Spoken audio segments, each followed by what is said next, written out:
Good afternoon, everyone, and welcome to a special showcase Saturday edition of Tales from the Loop. I'm the Red Nose Archon. I'll be your storyteller for this special mini-series. Then to set the stage for Tales from the Loop, which takes place in an alternate history, 1985. Since the surge of creativity and the initiation of the Ballister Collider, science has advanced at breakneck speed. The fields of medicine and robotics have begun to be the most beneficial. The most recent advancement has been in the field of transportation, however. Beyond the magnetrine lifts and rails that exist around the world, a group of scientists being led by one Dr. Elias Shriver have been at the forefront of transporting items from one side of a room to another, from one side of the city to another, and even from one state to another without mechanical assistance. The Ballister Institute has claimed that once it has been passed for safety, that it will revolutionize the entire trade and travel industry. There have been rumors, as it is commonplace with new technology, that team members have been working long and exhaustive hours. Security around the compound has doubled recently, and traffic coming and going has to pass through 3 separate checkpoints. And though they have begun adding a fence to the perimeter, the locals have begun asking about the safety of not just the neighborhood, but as the city as a whole.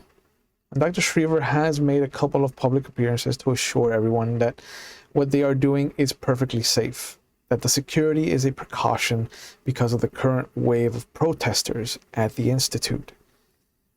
And although the Collider itself sits well underground and outside the city of Ithaca, Colorado, the sleepy town's claim to fame before the scientific spotlight was thrust onto them was their beautiful and bountiful plump bell peppers. Fields of green and yellow and red washed the countryside like a rainbow sprouting out from the ground, and the Institute has since claimed the tourist market, though cooking enthusiasts still make the pilgrimage to the cozy little city. At first, everyone welcomed the idea of more work in the area, being a capital of scientific advancement, and the jewel of the scientific community were also big drivers in forcing trade to come in and out of the city and to bring in big corporations that otherwise would have overlooked Ithaca. The journey has been divisive among not just the people of the city, but the state and the country as a whole. Several cities had bid for the opportunity to host the Institute and its mission, and though Ithaca, Colorado won out, the voyage science has taken since landing in its home have silenced any naysayers. With the current wave of concerns, however, the Institute has made strides to appease the public's cry for transparency. As a show of good faith, the Institute has set up a public display of what they are calling the Lightning Rail at the Ulysses S. Grant High School. The hope is that the world will forever be changed by this invention. The truth is, it already has. And we're going to pick up with our teenagers. It is early morning. Some are used to this regiment of waking up at the ass crack of dawn and heading out to school. Some will never be morning people. We're going to pick up. First, we're going to meet Mike as the resident troublemaker. I feel like we should get some chaos before we get to the actual people who want to be at school. So where do we find Mike in the morning? He's actually, despite his reputation, he actually does go to school. They may not want him there on most days, but he does go. Typical morning, he's sitting at the edge of the school grounds, probably on a fence, smoking. He smokes Lucky Strikes, and he's just glaring at kids as they walk by. He's a freshman. Is there a child, a peer, or one of the upperclassmen that has earned your ire recently? Yes. Are What's they his there? name? They're walking by. He watched too many prison movies and shows, So he assumed that the big freshman that showed up needed to be put in his place immediately. So he tried that, and then Mike went in, found his bike, and demolished it. So, and he made Justice. it sure that he knew it was Mike did it. So he's giving him a bear. He's giving him a little bit of birth now. Okay. What's his name? Their name? Brandon. Brandon.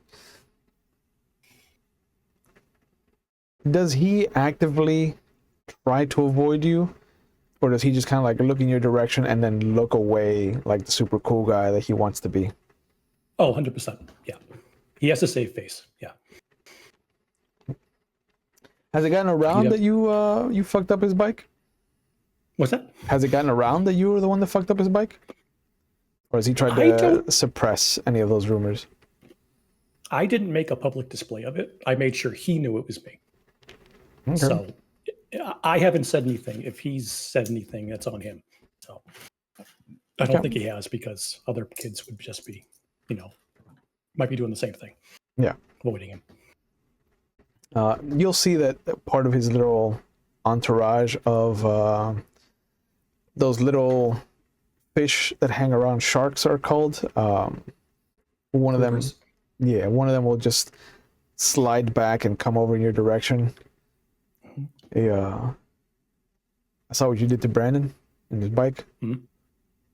I'll just look at him. He looks around and he's like, that guy's a fucking dick, man. Thank you. Oh yeah? Yeah. You're good in my book. And he puts his fist out to you.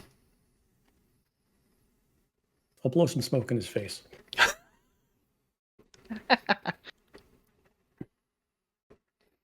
He gives you the bird. Freak. Walks back into the group. Yeah, that kid just learned the bigger asshole theory. 100%. There's always a bigger fish. Yep. And you'll see there's another freshman that comes over. And he just, if he could still have his like middle school little like sash of morality police, he would, but he comes over. Hey, you got to put your cigarette out. We're not allowed to smoke on campus grounds. Oh, I am so sorry. And then I'm going to grab him by his collar, and I'm going to put the cigarette out on his sash. Hey, I've had this forever. See? Sorry, man. You're a dick. And he rushes away. I light up another cigarette. Yeah. And the kids that stop to watch this interaction, like some of them are laughing, some of them are just like shaking their head at you. But you do notice that there is now a large kind of concave space as people give you space. All right. Is it getting towards class time? Yeah. It's about to the bell's about to ring, and you can see that there's a couple of people that are parking their cars, and you can hear the very loud kind of lawnmower engine of a motorcycle. What is Carrie's motorcycle? What make and model is it? It's a rebuilt Harley Davidson Classic based off the Easy Rider. Okay, so high handlebars.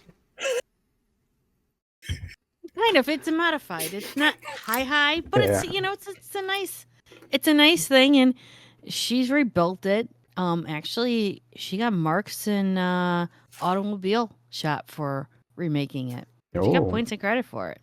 Were you the only girl in the class? There was 2 others. Ooh.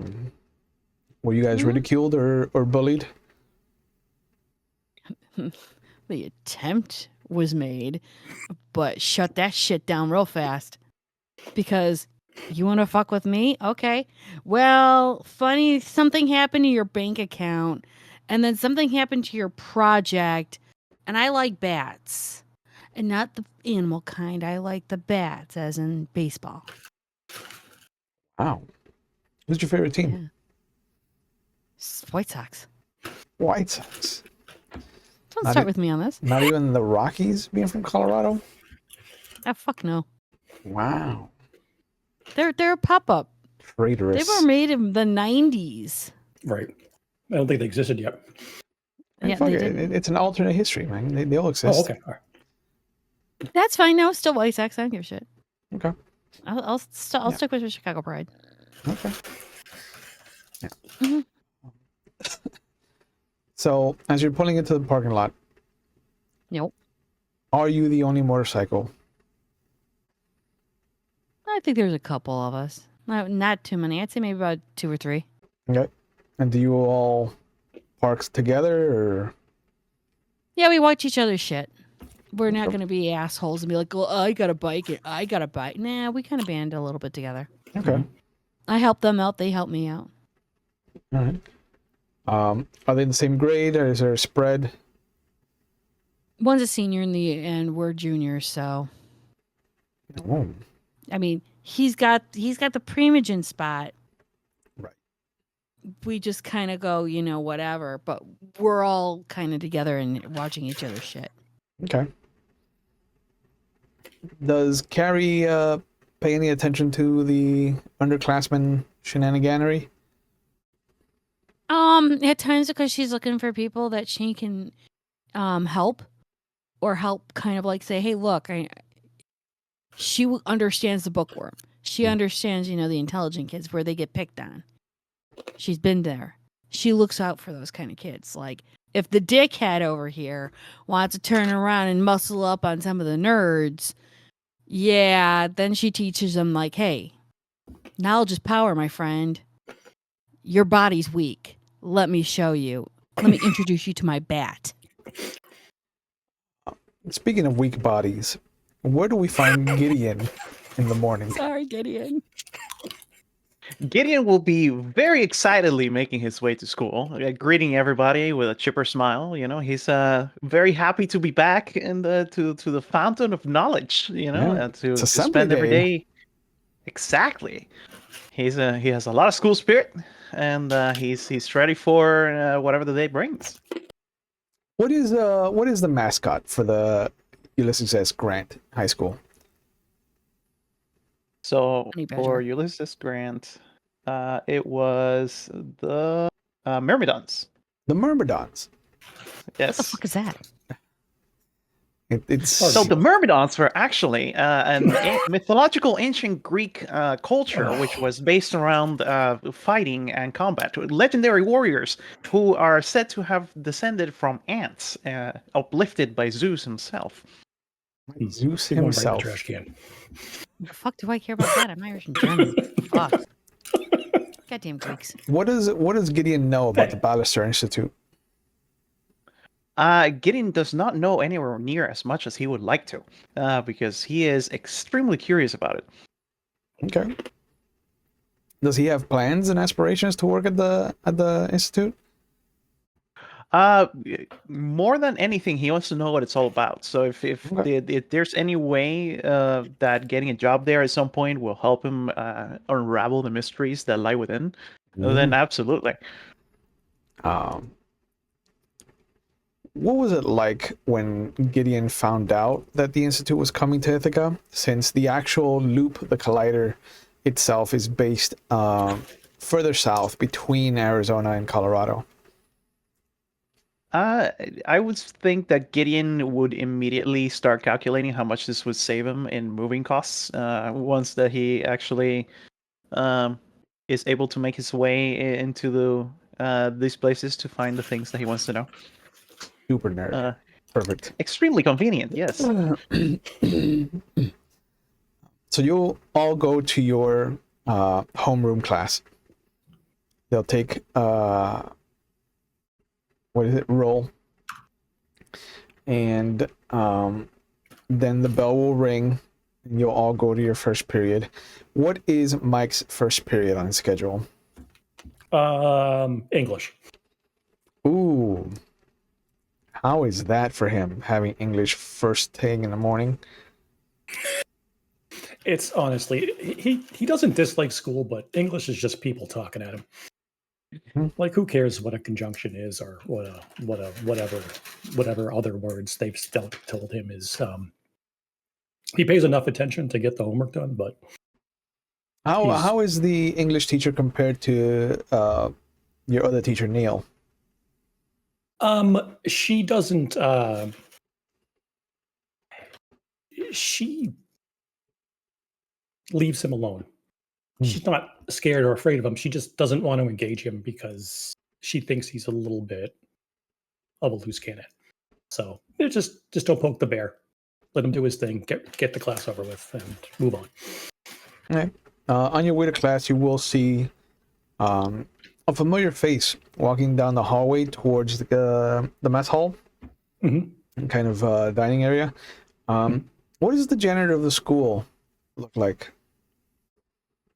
Since he's one of your anchors, I think. What is his appearance, his everyday? He looks like essentially what Mike's going to look like when he grows up if he doesnn't change what he's doing. Except Mike has unruly hair, but this guy, he has it kind of like slicked back. He's got a blue one. What do you call it? Coverall on. He's probably leading a bucket and a mop with the wheels on the bottom down the hallway. The yellow bucket. Yeah, the yellow bucket. He just kind of he's just doing a job. He ignores the kids, just does his thing. That's it. He doesn't ignore you, though. No. What's his usual greeting when there's kids around? Fist bump. Okay. So as you walk by him, instinctively, he's already got his fist out towards you. Mm-hmm. And some of the other kids see it, and then they're just like, shake their heads. Mm-hmm. What does Carrie's first period look like? Advanced calculus. Wow. Super nerd. And on top of that, I'm getting college credits for this class. What is it like to have to deal with numbers so early in the morning?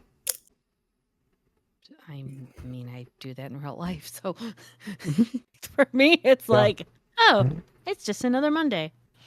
She just, usually sits down, starts working on her things. Normally, the teachers just chill with her because she has to do this for credits. She already knows all half this shit anyhow. What does your dad think of your schedule? So I base this off my real dad, but Whatever he's proud of me. He's really proud that, she's moving and doing things, but he wants her to be more artistic, taking more time, not to just blow over things, but to actually enjoy the school, having friends, doing the teenage life. And she's just like kind of blowing past all that. Did he okay the bike? Or was there a back and forth that had to happen? He okayed the bike because she paid for it. Oh, okay. And she did the build herself. Her mother, being that her parents fight all the time, wanted her to get the bike as a sense of rebellion against her dad. But she worked it out with her dad saying, I'll buy the parts. I'll put it together. I'll pay for it myself. You just sign the paper. Okay. So she worked all sophomore year on that bike. I like it. What does Gideon's first period look like? Science. Ooh. Of course. Which level of science is Gideon at? I would say that Gideon is 15. That would make him a sophomore. So at this point, he would probably be taking chemistry. Oh. Yeah. Is he good at it? Does he follow it along, or? Oh, he is fantastic at it. What's his favorite thing about chemistry so far?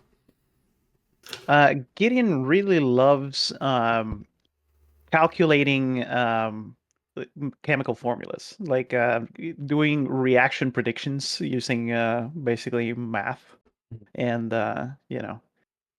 reactability tables and stuff like that.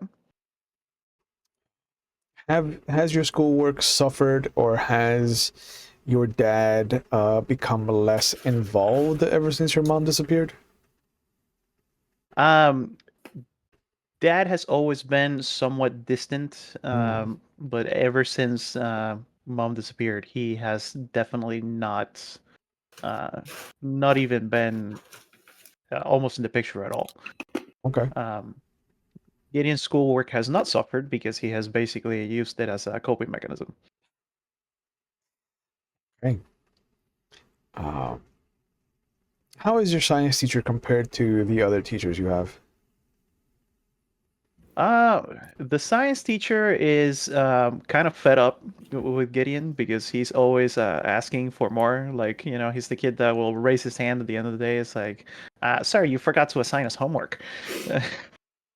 So he is the target of several paper balls to the back of his head. Absolutely. Yeah. Getting Noted. squirrely. Noted.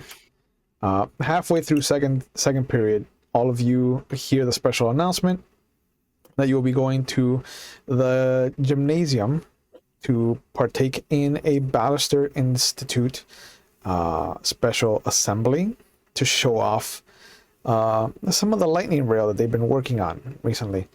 So your classes are all brought together. There's just a section for freshmen, there's a section for sophomores, there's a section for juniors, and there's a section for seniors. Are all of you in your sections? Yep. Most definitely. Okay. You will see that there are these two large, not tents, but it's definitely tarps. To throw it back to an inside joke we have. There'll be these two tarps that look like they kind of slide down towards themselves, and they almost look like houses, but just kind of rounded out. The height of the lowest point is I want to say 4 feet, a little over 4 feet, and at the highest point it gets up to about 8 feet almost. And you see there's a bunch of scientists, and there's a couple of arrays, like this kiosk of a computer that somebody's behind, and you'll notice that they've brought in a portable reactor to power the experiment. You can just see the little tendril of white smoke coming from it, and it looks like a miniature version of the nuclear towers outside the town. But the scientists will go through the introductions of who they are, how they're involved with the lightning rail, and how they plan to revolutionize travel and trade and just change the world forever. And with that, they'll remove the tarp as far as revealing the smaller part of it. And you'll see that there's these two large like coasters, basically, but standing upright on their sides. And they have these metallic kind of leaves that revolve around each other. I think all of you are intelligent enough to see an iris for like a camera or similar situation. The thing looks like a Stargate. It's about 4 feet in diameter, and they're set about 10 feet apart from each other, it looks like. And you'll see that the lights flicker for a moment, and the tendril of smoke starts to actually become this plume, this thick kind of earthworm of smoke crawling out of the reactor. And when it does, the lights normalize, and one of the scientists goes over to the console and just kind of nods, and both irises open at the same time, and you'll see that there's nothing. It just looks like empty space. And the scientist will nod at one of the other ones that's by the gate, and you'll see them push this, maybe like a one of those red wagons with like a teddy bear on it, and he just kind of pushes it into one of them, and you see it come out the other one.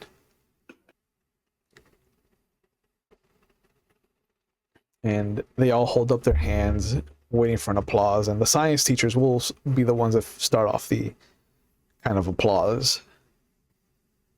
Gideon will definitely be beating hands extremely hard. And the lead scientist will kind of hold up his hands. Now, I understand that this might seem like a small feat of engineering, and maybe even some of you might be denouncing it and claiming that it's all smoke and mirrors like a magic show. And he pulls out a baseball from his pocket and just casually throws a pitch through one gate, and you'll see it come out the other one. And one of the other scientists comes running over and grabs and holds it up, and again the science teachers start clapping.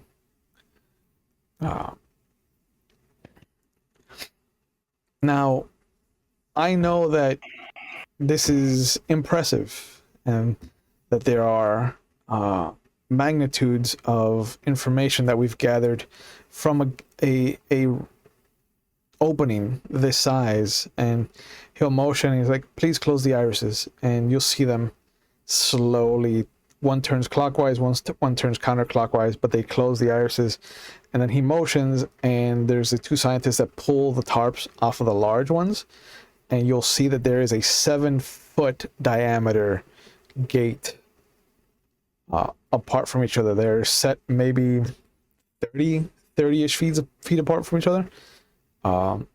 And at the top, at the apex of the circle, you'll notice that there is the Greek symbol for alpha. And again, the lights flicker as you can feel the power now being pumped into these two larger gates. And even with the reactor pumping full on, like cigar thickness smoke coming out of it, the lights still flicker. And he'll nod with like a shrug, and they'll open the irises, and you'll see the same thing. There's nothing on either side. It's just empty space, blank. And he'll motion to one of the scientists who has a hazmat suit on, and he will nod, just kind of wave at everybody, and there's this collective kind of gasp from the science teachers. And he'll walk through one gate and just kind of walk through the other one. It isn't instantaneous like the baseball or the red wagon. There is a bit of a delay, but he will come out, and he'll just kind of hold out his arms, and some of the scientists will come over, and you see them using what looks like fire extinguishers, but they're not shooting out carbon dioxide. They're just shooting some kind of yellow smoke, and they're just going around trying to make sure they hit all the nooks and crannies of his suit. What does his suit look like when he walks through? Or when he walks through, what does the suit look like after he's gone through this? There is a thin film on him. It's kind of reflecting more light than it was before. Okay. She's recording this through her Google Glass. Sure. And you'll see that he takes off his helmet, and it is an identical twin to the scientist that is leading the presentation.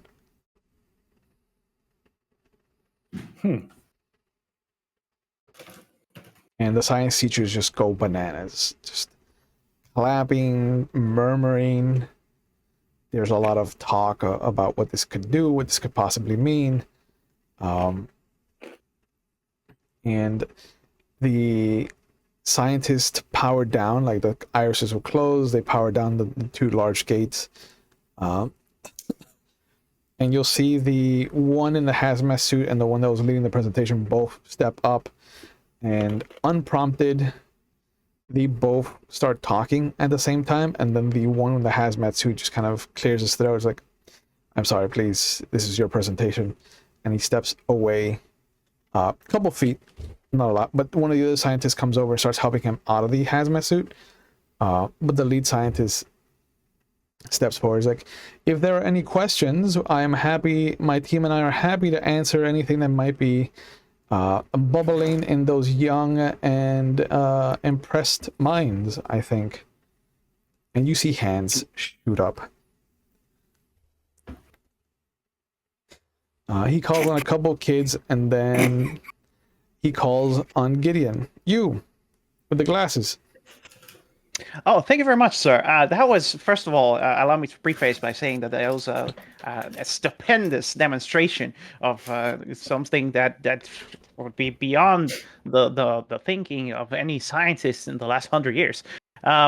But I'm rather curious as to what the residue would be that covered your colleague's hazmat suit as he came out of the beta point. Oh, good question. Thank you for asking. What is your name? It's Gideon, sir. You have a bright future in science, Gideon. Very observant of you. The film, which we believe is the residue of antimatter, is a leftover of the travel time. The more we separate the gates, the more distance, the less instantaneous the travel is.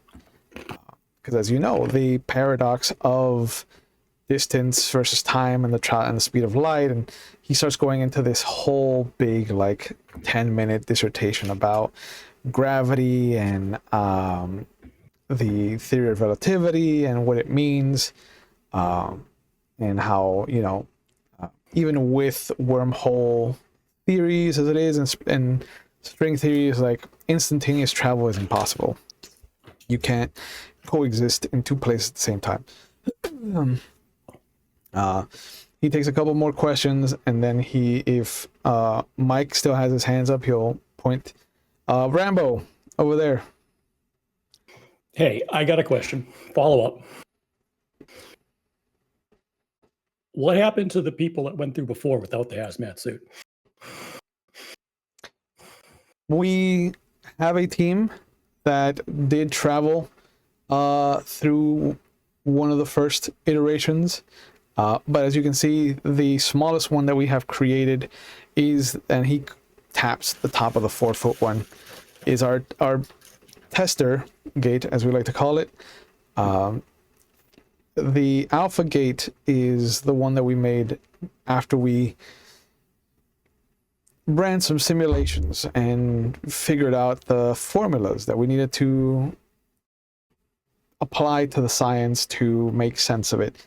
And you'll see him kind of point to a couple of scientists, and they'll take the two 4-foot ones and move them back to where each of the 7-foot ones are. A demonstration, of course, and he motions, and they'll open the iris to the two 4-foot ones, and there's no pull like there was before. The lights don't flicker. The reactor doesn't pump out a thick plume of smoke. It goes back to its kind of tendril, and you'll see him throw the baseball through one of them, and it doesn't come out the other end. There are limits to each of the gates, and the math that we have discovered is that it's based on the diameter of the iris. Right now, we are currently working with a gate that we have dubbed the Gamma Gate, that is 12 feet in diameter.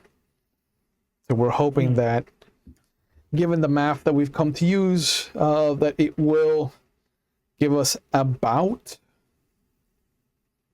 100 feet in distance between gates.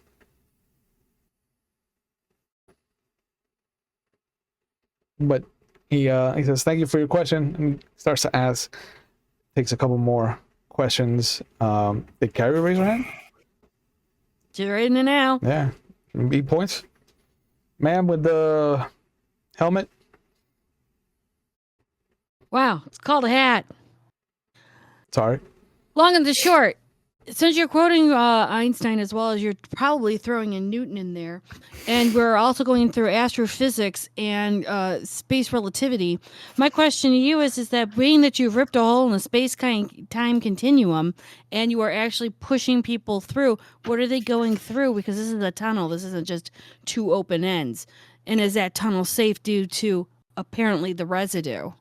Of course. There is not enough time, given the great question, given the distance and the time dilation between entrance and exit, to worry about what the tunnel might look like. We might end up getting to the point where maybe a 30-foot diameter gate would create enough of a dilation to let us perceive the tunnel, as you call it, but we won't know until we run some more tests and get the Gamma Gate up and operational. Being that you're actually opening up a black hole, there has to be something going through it. No, it's not a black hole, young lady. That would be impossible. That would also be overly destructive to the safety of humanity and the city at large. What is happening is we are cutting the fabric of reality, and instead of putting it next to each other, how Einstein posited, we are letting it exist, and all we're doing is just creating a funnel. One more follow-up question. If you're cutting it through time and space, you're cutting into other people's time and space and reality. So therefore, if you're doing that, what makes the things that you're cutting through not come out the other end, or cutting through the open end that you're displaying?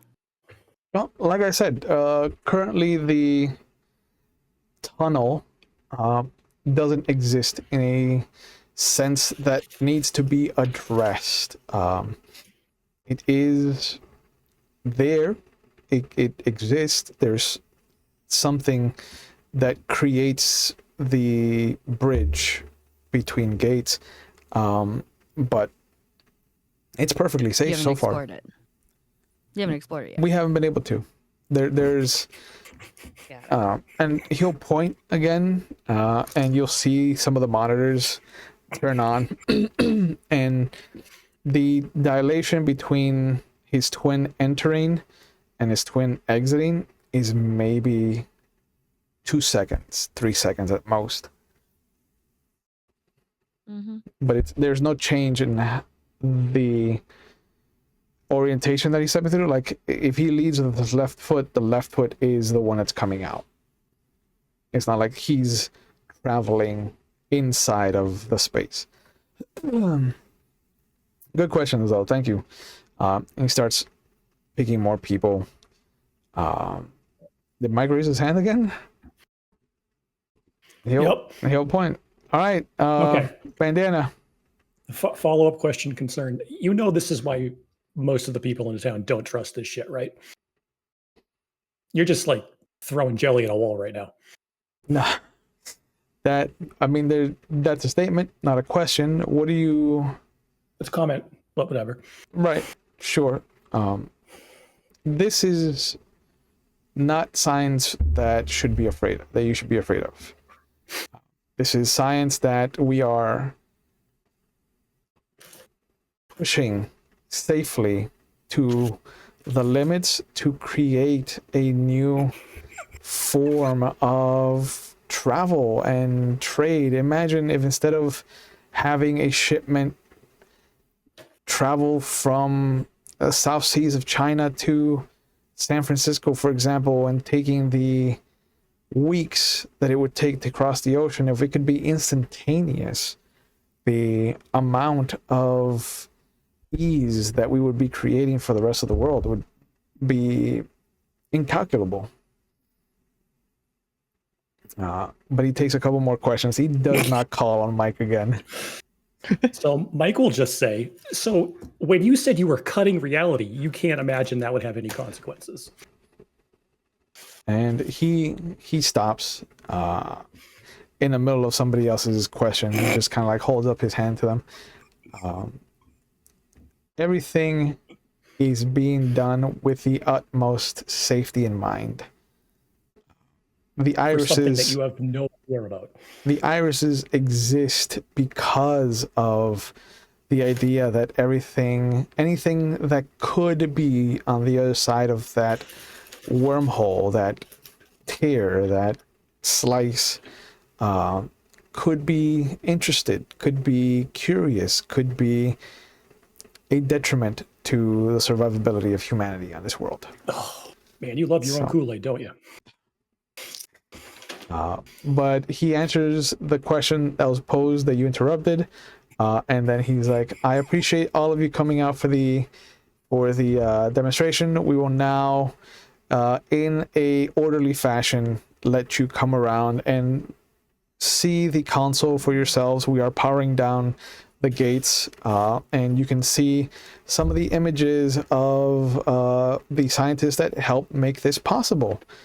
And all of you will, if you want, can come down with whatever class you are with, and check out the console. You can check out some of the pictures. Where's everybody gonna go? If Gary He's goes gonna up, run there. so if Gary goes up, Mike's going to intercept her. Okay. Carrie is recording all this, so she will take a tour, like a circle around it, to see what the fuck it is, because this is a lot of kind of. Yeah. Yep. Hey, Hat. Hey, bitch. That was a good question. Thanks. Likewise. What up? They don't know what the fuck they're doing. Well, I mean, if you read X-Men number 472, when they actually went through and saw what Nightcrawler goes through when he teleports, this is the same shit. What are you talking about? Oh, that's right. You're an airhead. Never mind. Fucking nerds. You walk off. She'll like my guy. You asked a couple of good questions. I'm just trying to relate it to something else. Fucking assholes. Yep. As Gideon kind of looks at the console, there's a playground of buttons and gauges, and you can just see that there's standard analog gauges, but there's also this computer screen in that old kind of CRT green, just glowing with like different values and things like that. But the folder that they have off to the side where people can look through the science that they've kind of already put out into the world in their different research papers.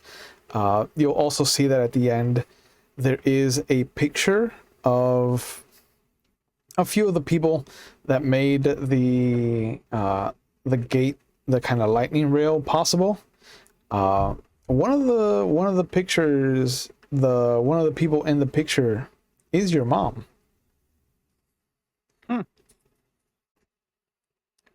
Harry's going to eventually get over to where Gideon's at to start looking at shit. Yeah. That I was not expecting. Gideon is going to like make detailed notes of everything that he finds interesting, especially the fact that his mother is present among the people involved with this project. Yep. There's 3 people on either side of the picture in lab coats. One of them looks like the lead scientist that was kind of taking questions and answering. A little younger, maybe like 10 years younger. But there's 3 scientists on either side, so there's 6 of them in lab coats, and then there's a dozen different people that aren't wearing lab coats, that are just in regular street clothing. Your mom is maybe in the second row, like 3rd from the left. That's worrying. Hey, kids. Greetings. How do you do to this morning?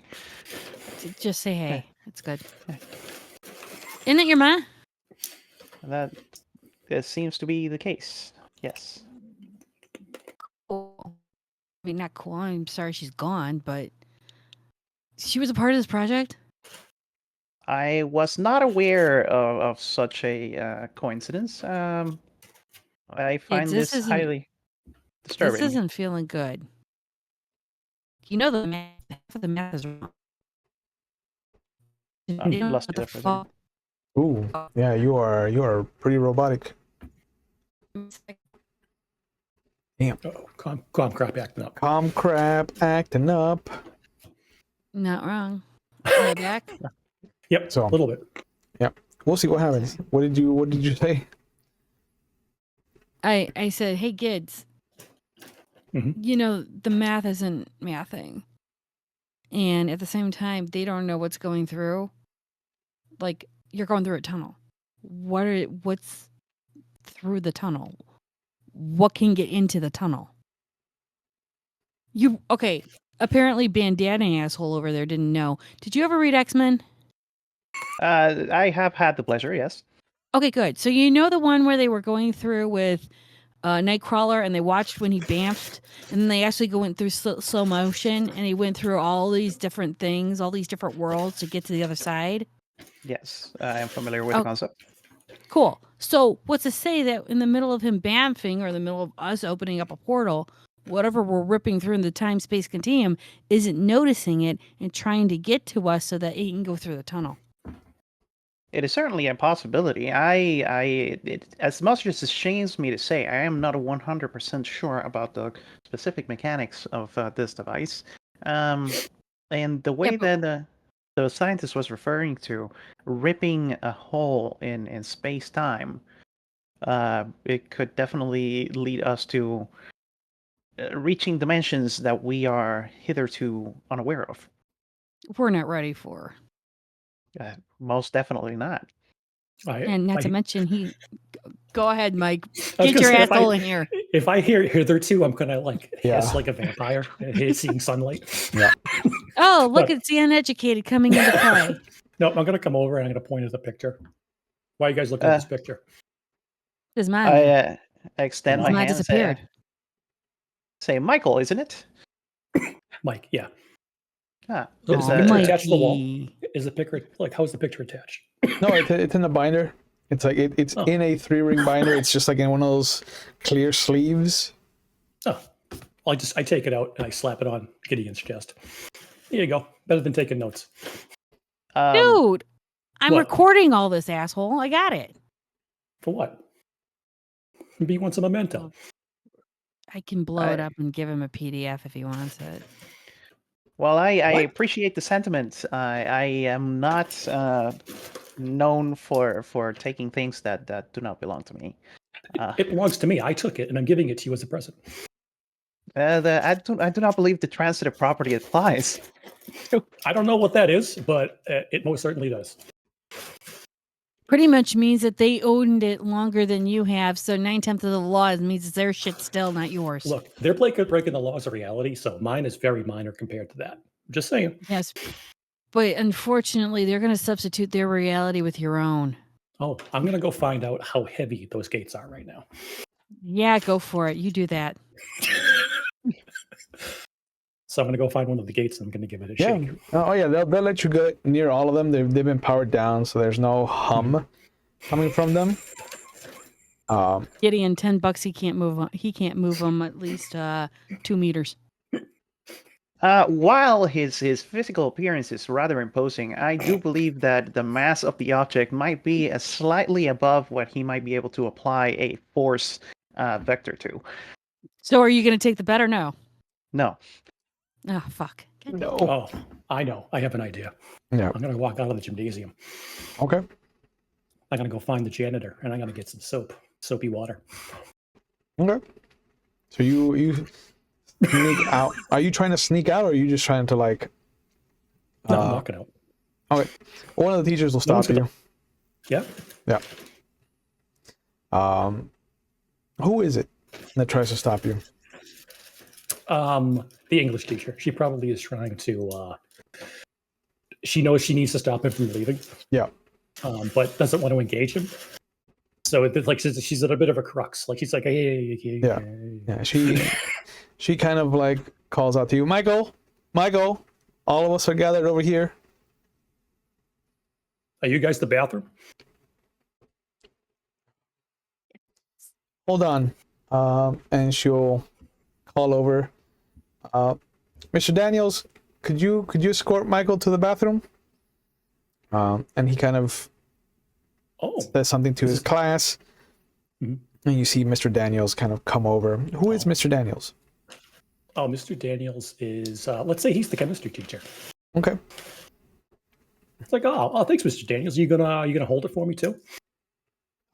No, sir. I think that you're old enough to have crossed that bridge by yourself. Wow, it's a lot of assumptions there. And I walk out. And he follows you. Hey, Gids, right. if you want me to give you a recording of this whole presentation, I can send it to you. What's your email? That'll be greatly appreciated. My email is, and I give her the nerdiest email that I cannot think of right now. Yes. Alec.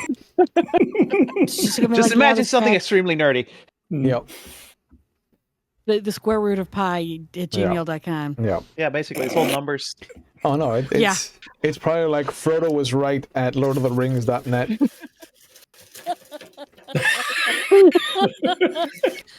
She'll just look at it going, Frodo was right. Bilbo, I'm not Bilbo getting is this debate best with you. at balrog.core. She'll just go, yeah, got it. Yep. But yeah, you'll notice that they do remove the hazmat suit off to the side. They kind of keep the children at the teenagers at a distance. She's focused on what happens to that suit. I would very much enjoy a chance to examine that thing up close. You and me both. That residue? The fuck was that bullshit? Obtaining a sample of that would be Really prime. probable. Yeah, I know.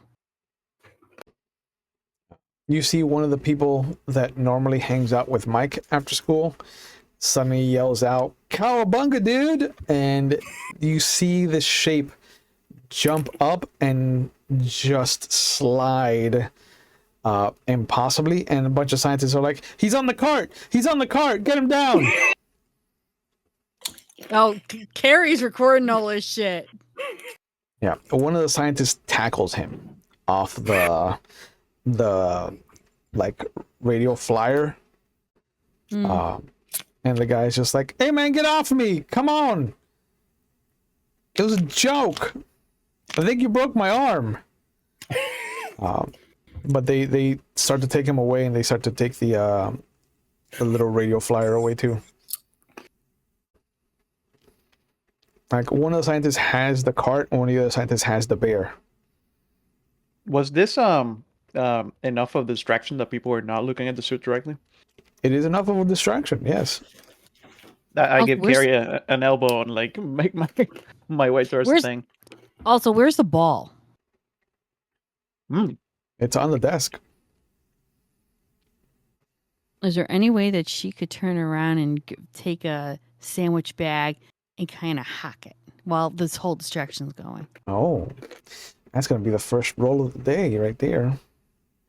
Damn. Okay. Yeah. I think that's gonna be a sneak roll. Okay. Which Carrie does not have anything in. Nope. So it Do not have it sneak. defaults to body, which is 2. It's 2 dice for Carrie. 2 days. Okay. So I just have to get a success, right? You just have to get 1 6 to do it. 1 6. Mm-hmm. Only 6s count as successes. Oh, well, now you tell me that. I said it at the beginning. I don't remember this. Okay. That's very clear by your reaction to I need Fuck! 6s. I got 1. I got a 6 and a 2. Okay. Hell yeah. Okay. There is a scientist that kind of keeps moving the ball. So it's rolling, and they're just annoyed that they have to keep trying to find a place for it because everything is sloped on the console. There's very few places that are just flat. And so they keep moving it, trying to like put it on the screen or put it on top of this other thing. And the last time that they put it on the corner of the monitor, they just kind of left it there. They kept their hand like hovering above it. And then when this other hooligan decided to go surfboarding on a radio flyer, he's the one that kind of came around to grab the teddy bear. So it creates an opening. Yep. Carrie will grab that and she'll just look over at Gideon like, I got something. It might not be what we want, but this is a little bit smaller and people will mistake it more so than the suit. This is positively tremendous. She will then turn around and hide it Yep. so that she's not walking around with a baseball bat or baseball. Yeah. And you see that the number of children, like the teenagers that are paying attention to the hazmat suit, has moved away towards the commotion. So it's just the two of you, the scientist that was in the hazmat suit, and one of the other scientists that was helping him out of it. Kara's gonna make sure she's recording the suit, and then she'll go to different like things like infrared or whatever, just to get the different reads off of the suit. Yeah, it is blank. It This ain't right. doesn't come up in any of the other spectrums. She's gonna show Gideon. That is certainly curious. Curious, I ain't fucking right. Math doesn't math on this. Yeah. And the scientist kind of looks Perhaps. over. Is like, "What do you notice?" Nothing. No, I mean, I saw you sharing your Googleware. Just wanted to see what you saw. Nothing. That's what I saw. That's weird. Let me see. She'll pull out her phone that's connected and she'll go back to there. She's not giving the Google glasses. He can fuck off on that. And she'll just show the little part of the readout. She'll just go here. And he shows it. He's like, "Do you mind?" And he shows it to the other scientist. And he'll pull out an old-fashioned, like, thick iPad, and just starts to write down some of the information. I'm going to snoop at everything that he's writing. Ooh, okay. Let's see if you can get a good look.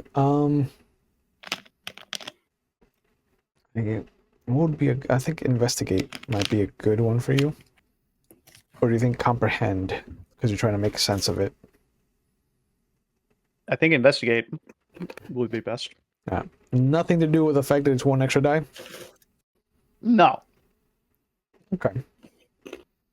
So investigate and mind. You have 3 in investigate, 5 in mind, so that's 8 dice. I got only 1 6. Okay. So you do notice that the notes that he's taking are less about what he's noticed and more about the physical description of Carrie. Oh, that's not great. But, he turns it off, and he says, thank you for bringing this to our attention. I appreciate that. I would have hoped you have already examined this to the point where you already know what the reading is. We've had similar readings at the estate, the institute, so it's just surprising to see that it is consistent with a non sterile atmosphere. How can I use comprehend in mind to call bullshit? The vibe check them? Fuck yeah. That's like the lamest bullshit I've heard. I think it's not comprehend. Okay. Let me see, because comprehend. I just want to bullshit alarm. Yeah.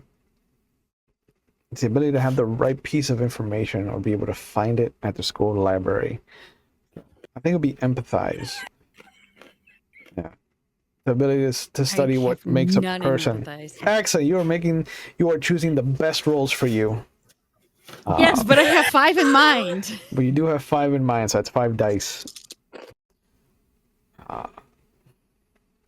Please, I need a 6. Shouldn't be that hard. 5 dice. That is 2. Okay. Fuck. Jesus. Yeah. All right. Okay. Yeah, you notice that there is something off about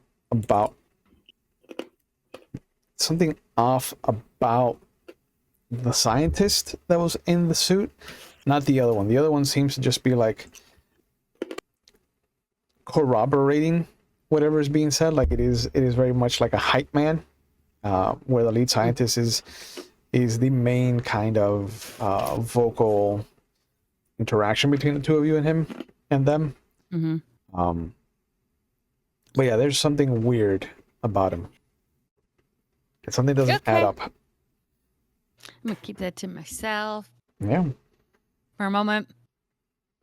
I'm like, Gid, you ready?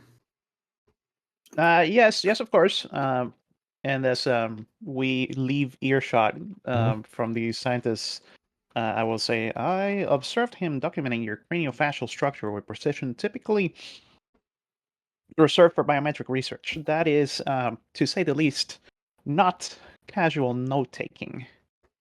No worries, I can change my look in a pin drop, though.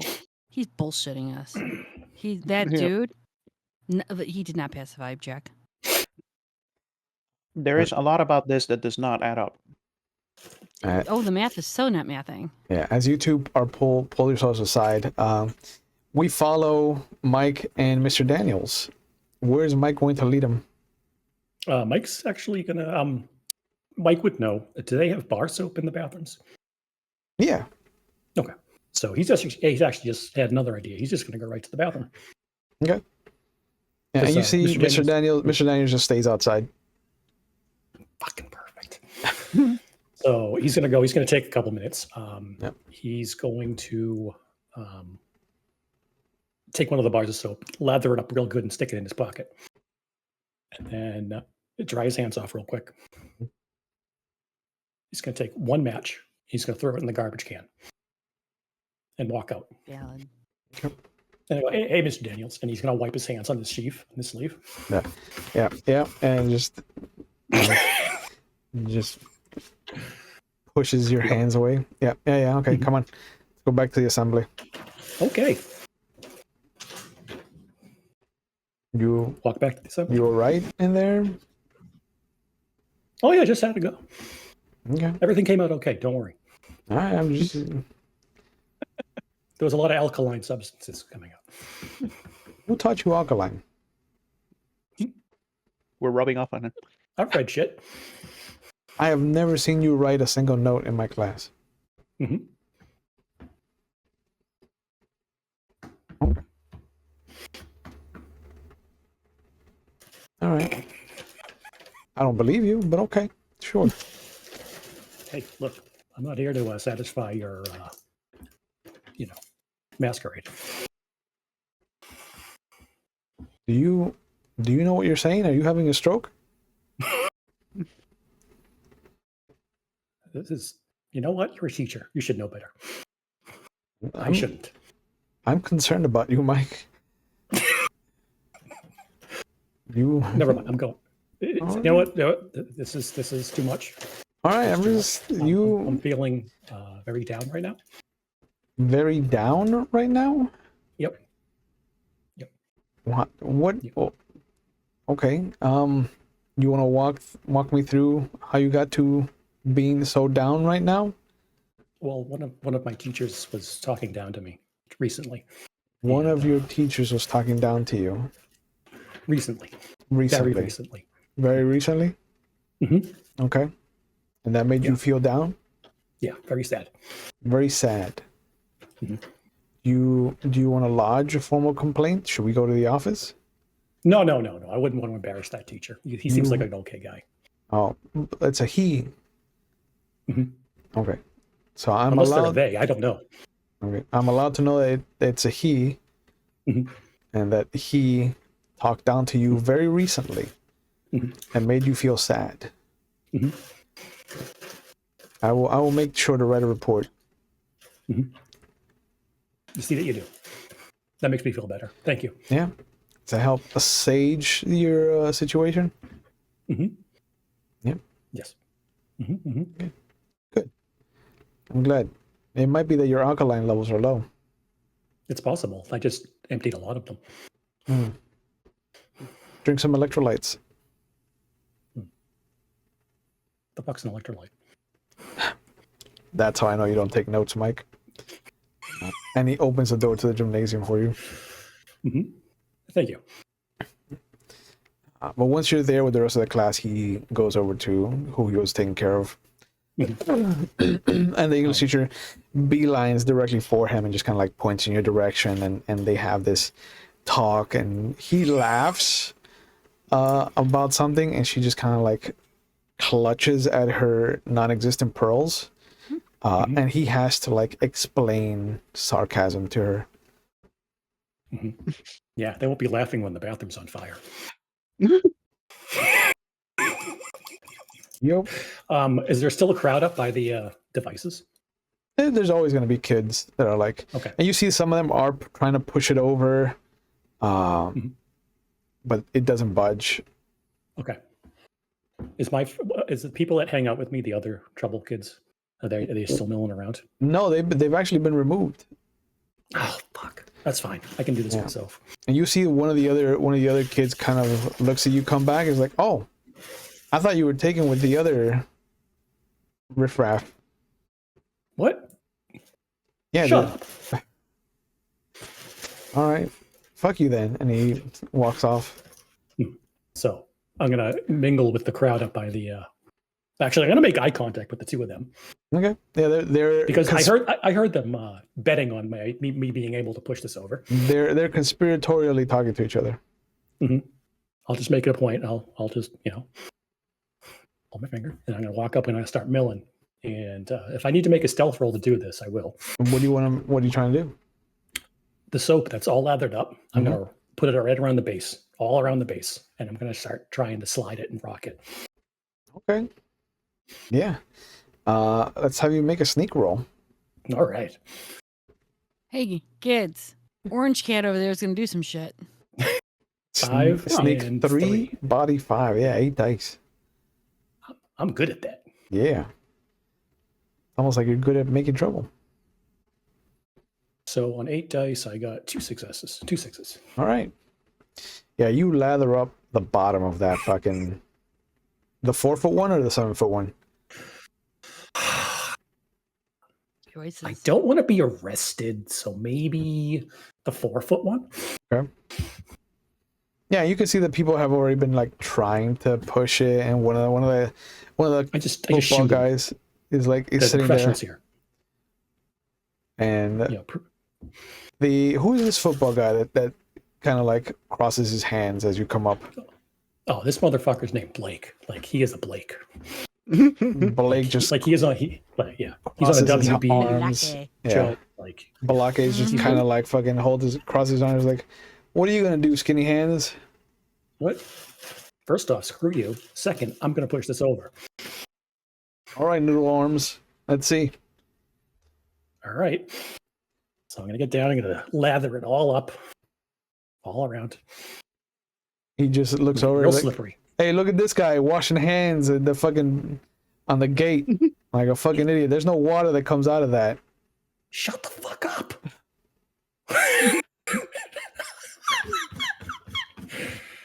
Fuck, you're next, man. Next for what? Where do you park your bike? I have an actual car. I don't drive a bike. What am I, some fucking Oh, loser What kind of with car a do you drive? bandana? yeah. What kind of car do you drive? Hey, this guy's rubbing soap on the gate. Oh fuck! As soon as he says that, I'm Yeah. gonna start pushing it after I put down the soap. Actually, I'm gonna turn that direction and be like, "Pardon me, Blake. Would you be able to help me with something?" I'll help you put you in the trash can, you fucking nerd. And he hey, starts to come over that's towards my you. nerd. Blake, stop being a bitch. You know I can do shit to you. Shut up, you cunt. And Oh, suck it. You don't have a dick Oh. to do anything with. he just comes over and picks up Gideon. Okay, I tossed the bar of soap Oh, at the back no, of his no, head. no. She will turn around and shut that shit down. Not in front of her. Listen here, pencil dick. Yeah, so I'll turn to her and be like, "No, this is actually optimal. Please allow it to continue." this is part of my plan. Please do not interfere. All right. But let's have Carrie make a force roll. Oh, good. It's another one of those skills you don't have anything in. Yeah. Yeah. So force nice, and got body. And Please, I just need a 6. he is a linebacker, so you're gonna need both 6s. Oh shit! That's fine. It's a Blake's one of my boys. Oh my god, I will take a picture of this. I swear. Hold on, I'm taking a picture of this shit. Oh my god. Do you want to fuck me? No, I don't need that. I need this. Oh my god. okay. I take it you got 2 6s. Oh my god. Hold on. You're not wrong. I know I'm slowing down the game. I'm so sorry, but holy Yeah. fuck. Okay. Here. Proof. All right. Double 6. Yeah. He is. Hell yeah! This He goes to meant to pick be. up. He goes to pick up Gideon. And there's enough soap residue from what he was when he was like fucking yelling at Mike. That the moment you push him, he loses his footing and just comes crashing down on his ass. Ha! Mike laughs. And there's a bunch of people that start laughing. Ah, a wide receiver with no legs. Look at jelly legs, and everybody's just like jelly legs, jelly legs. He's like, shut up. It's that guy's fault. Why He don't- points over towards Mike. That's why I don't pick on people. Asshole. Go back to But shop class, you holy- fucking cunt. Oh, please. It's not like you've ever seen one. Lesbo, and he gets up and walks off. You should know. Who would want to go with you?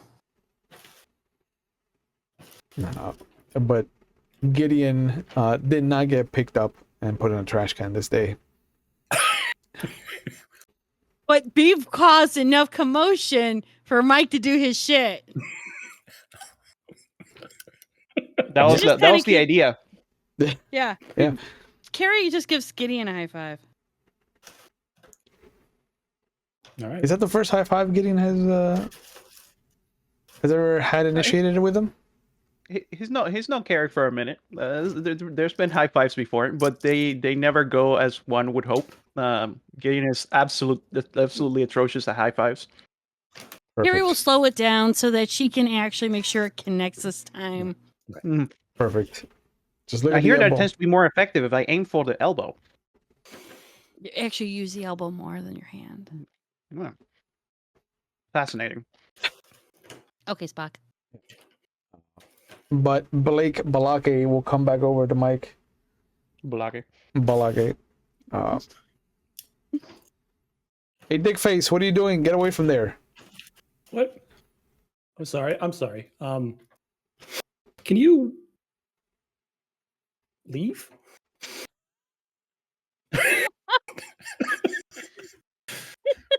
You see, he looks behind and is like, "Hey, Fuckface wants me to leave.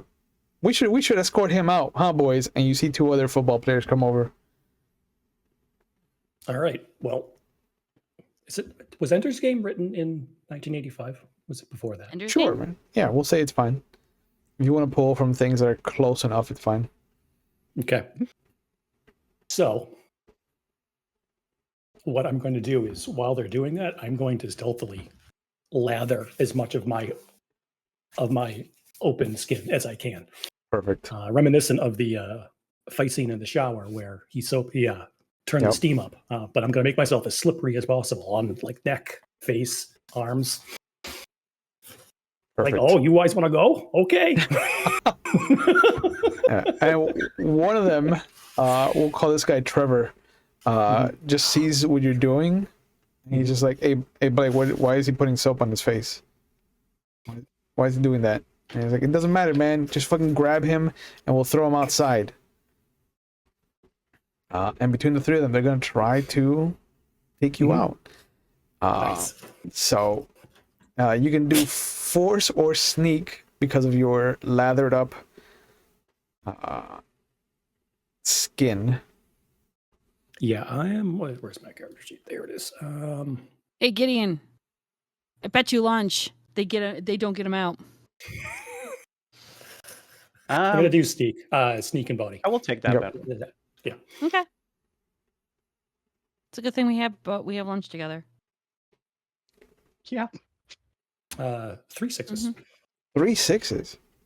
Nice. Yeah, that's more than enough to get past all of them. They try to grab you, and you are so lathered up that it is like trying to catch an oily pig. And there's an arm that kind of grabs you and then just slides away, and you maneuver around to the next guy, and all three of them end up on their face.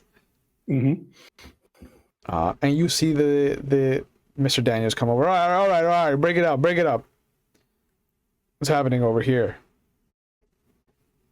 They wanted to escort me outside, probably for something nefarious.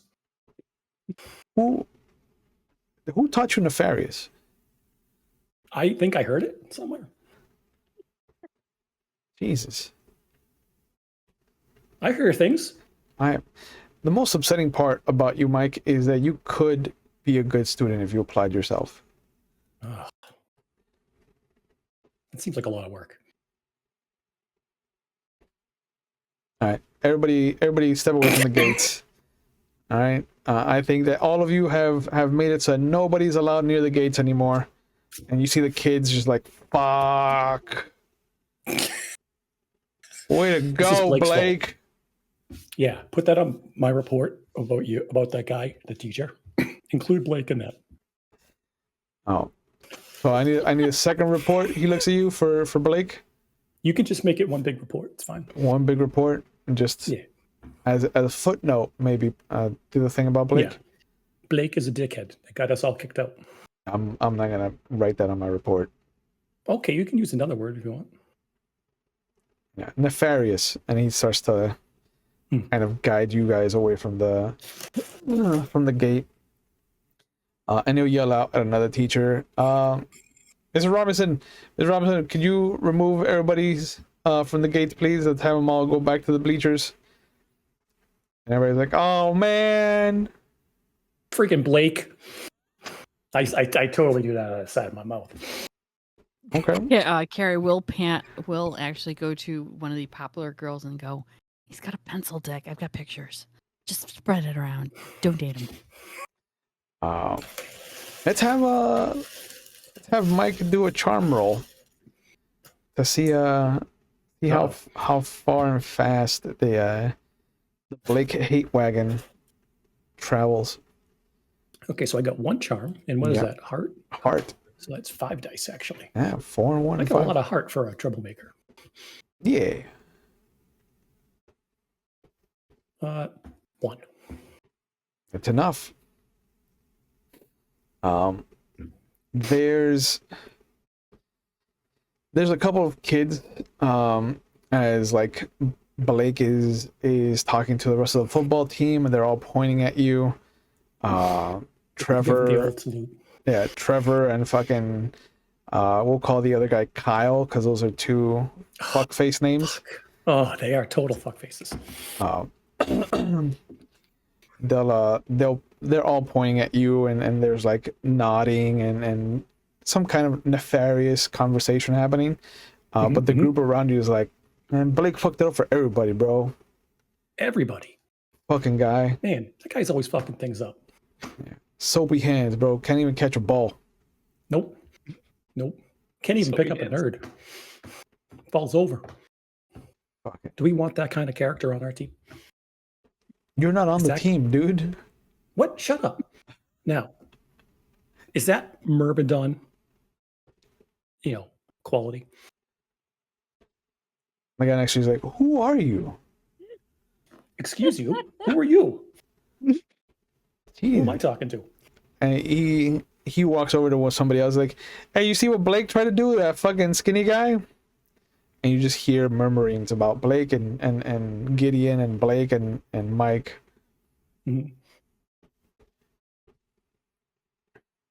But yeah, everybody's forced back to the bleachers, but there's no enforcement about where you're gathered up. Are Gideon and Carrie still together? Yeah. I'm good if he wants to. Sure. Yeah, I'll find him, and I'll make good on the bet. I'll pay them both because I didn't get a chance to try and flip it over. Yep. Valid. Okay. At least I get free lunch. Mm-hmm.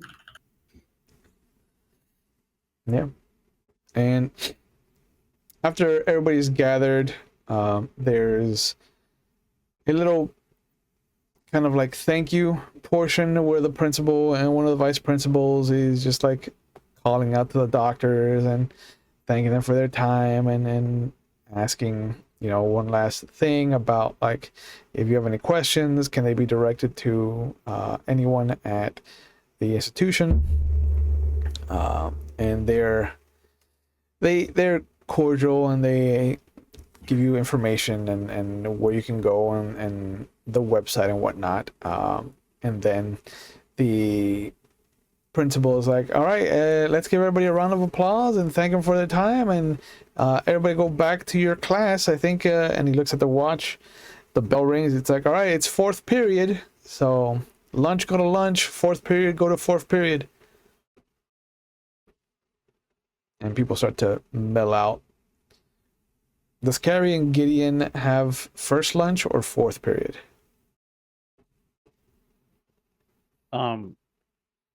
I think lunch. Yeah. Okay. What about Mike?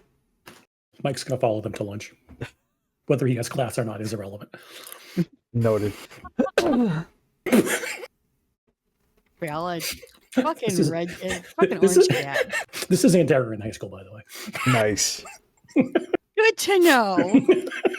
All right. So you'll go to the cafeteria, and you'll see that there's a group of people that are normally there.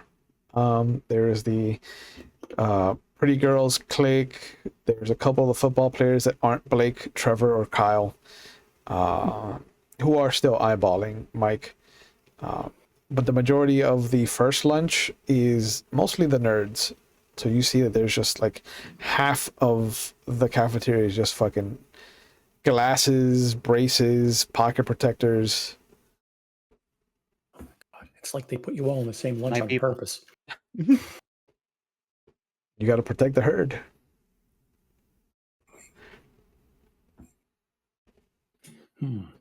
I find Michael. Hmm? And I say, it seems you have earned the ire of our local gladiatorial combat and analog practitioners. He just kind of waves it off. It's a day of the weekend in NY. I'm not worried about him.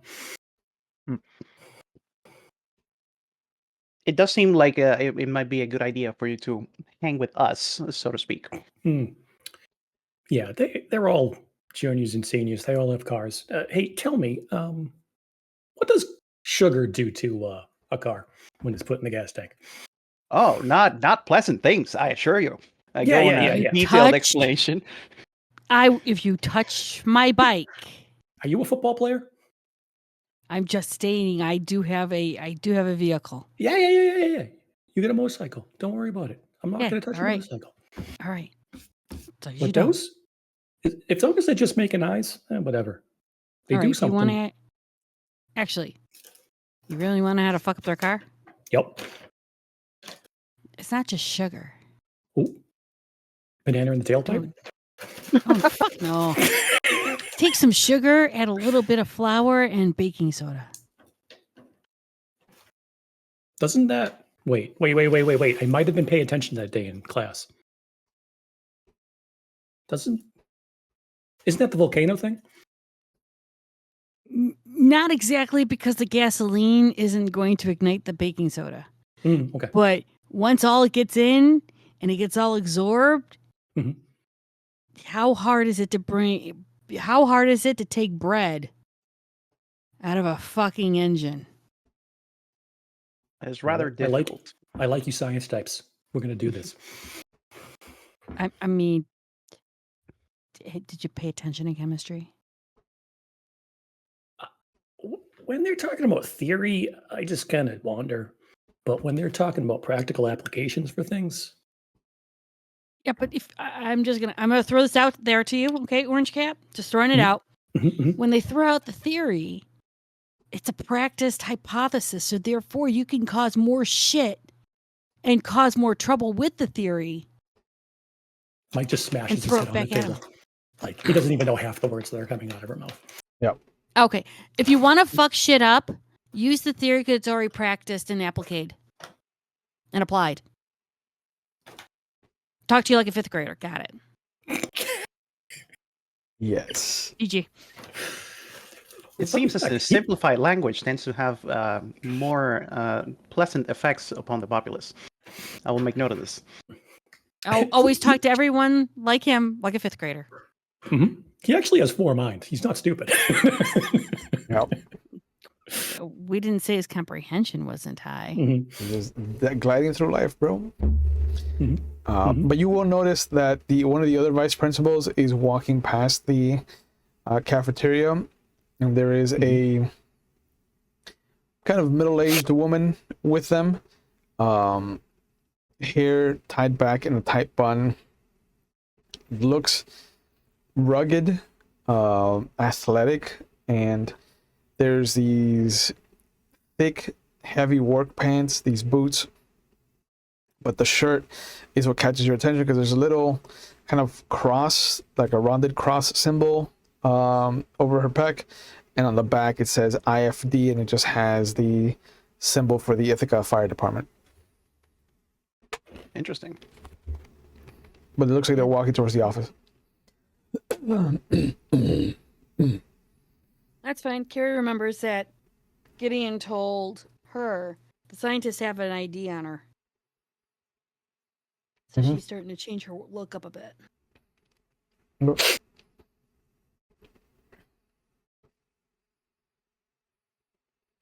But lunch is yours. Interesting that the fire department would be coming here at this time. Maybe there's a problem with the scientist shit. No, well, the dude actually wrote down what I look like. Which one? One of the guys over by the suit. That's weird. Well, no, I turned around and did an infrared scan on it and a couple other scans, and it didn't look right. You It did wasn't what? even printed. Oh, right. I looked at the suit, used my glasses, didn't look good, and apparently they wrote down my description. Huh. It seems like our snooping was not taken very well. Yeah. Huh. I definitely took notice. Yeah. You know what that means. Trouble. Well, yes, for me, because mind is good. Oh, you think they want to recruit you? Or they want me to disappear, one, two. You pick. That got really dark. Ah, you have I two mean- openings. There's a Yeah. portal. Who's to say that anything around that portal doesn't see it as an entryway and come into us? Yeah, because like, how do we know that that guy in the suit was the same guy that went in? That is also true. Did any of you notice that he seemed to have a striking similarity to the head scientist? He was identical. Oh, like they were twins? Yes, they also began speaking at the same time. Who's to say he's not a replica or he's maybe a clone? So it is weird. Like, so the ball went through. Did the ball have the film We'll on it? find out in a bit. Oh, Did you steal yes. the ball? I cannot confirm nor deny the presence of such a thing. You think you're the troublemaker.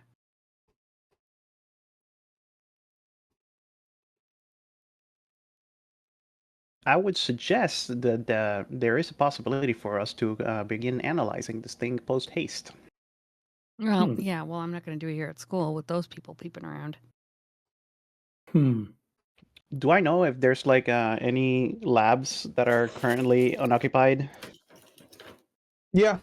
Yeah. The science floor tends to be empty during fourth period. First lunch is usually when all of the nerds are down here. So it's second lunch that is when the science labs get packed. Excellent. If you would please follow me, I know a place. Sure. All right. You I'm follow gonna try him to the to, third floor. Yeah. I'm gonna try and stealthily leave, like kind of like position myself so people are between me and the football players, just so they don't see necessarily that I've left already, in case they Okay. want to follow us. Okay. Want me to roll? No, you got enough successes the last time you rolled a sneak. Okay.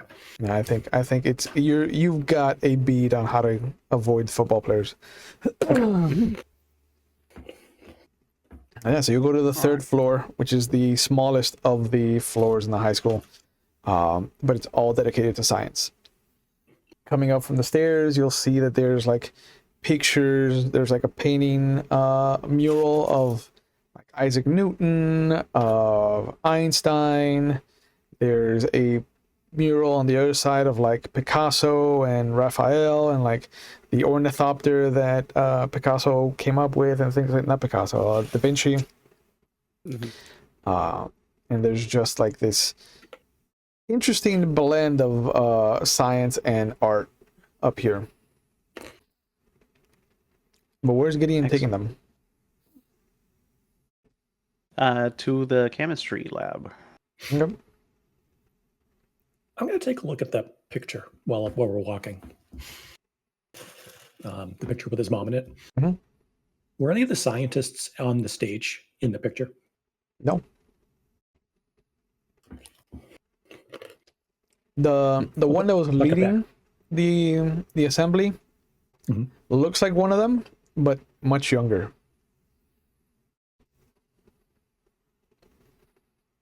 Like a good 10 or 12 years younger. And it hasn't been that long since Gideon's mom disappeared.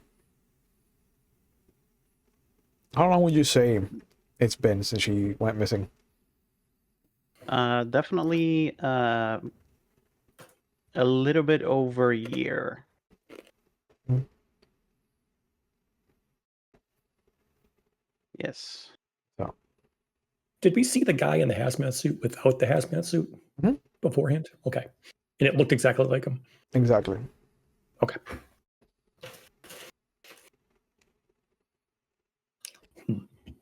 Okay. It When just we talks about get in, she won't. I won't pull out the baseball bat until we know that the door's closed, the curtains would down, Mhm. everything's kind of like secure, and she'll pull out the ball that's in a. It could have been her sandwich was almost in there, and she'll not touch it, but she'll use the bag to pull the glove out a little bit. Don't ask her where she got the X-Acto knife. That doesn't need to be known. Mhm. But she will cut off just enough to put it on a tray and put the lensing thing on it and hand it to him to put it on the The Microsoft. moment you pierce the skin of the ball, there's a little jet, this little plume of mist that kind of ejects out of the wound.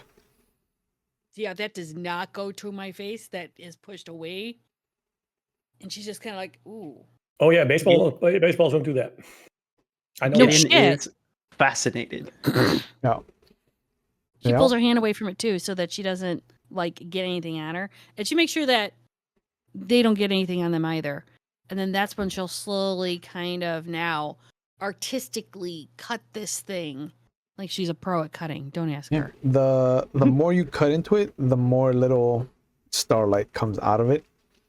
And once you have like a sliver half the size of a penny, there is enough atmosphere that there's these little tinkles in the space of the glass. It's almost That's like weird. if somebody sneezed glitter and there's just this mist, very thin, but just every so often something will catch the light and glint. Who's the asshole that has the craft herpes? Jesus. She'll hand the plate over as she then seals the baseball back into the bag. There's probably latex gloves in this place. You might want to use latex gloves. Yep. Just to be Oh, safe. absolutely. Yeah. There's on both walls there's the 3 little boxes, like the small, medium, and large gloves. Well, this also all has been going on. Gideon has been getting into like full laboratory equipment, like lab coat, goggles, like gloves, 100%. everything. Like he's ready. Yep. So does Face the stuff that came out? shield. Yep. Yeah. Does the stuff that came out look like the stuff that was over the suit that they were spraying? Not really. The stuff on the suit looked like a film. So it kind of caught the light and reflected it, like almost like a thin, transparent layer of what's it called? Not saran wrap, tinfoil. The mist looks like it's been atomized.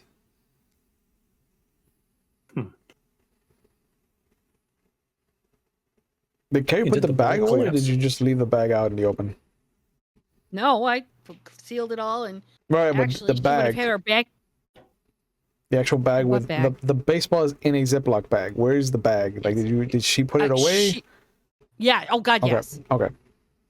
Yeah. No. We are not leaving this out. Okay. Gideon will commence his analysis of the samples. Okay. Let's have you do a science roll. Hell yeah. Yeah, you should be good at this. So let's have you do an investigation. Investigation sounds good. Yeah, because I don't think it fits. It could be a comprehend roll. Let me see. I think investigation works. I just rolled the 8 to 6. Got 1 6. 1 6. Okay.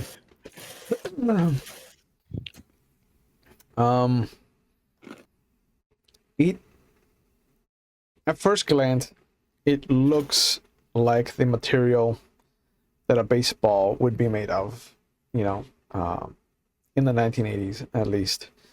The threading the little bit of threading that she cut off in her piece looks very synthesized. And as you switch to a deeper magnification, you will notice that there is a thin, like little specks of glitter that catch the light.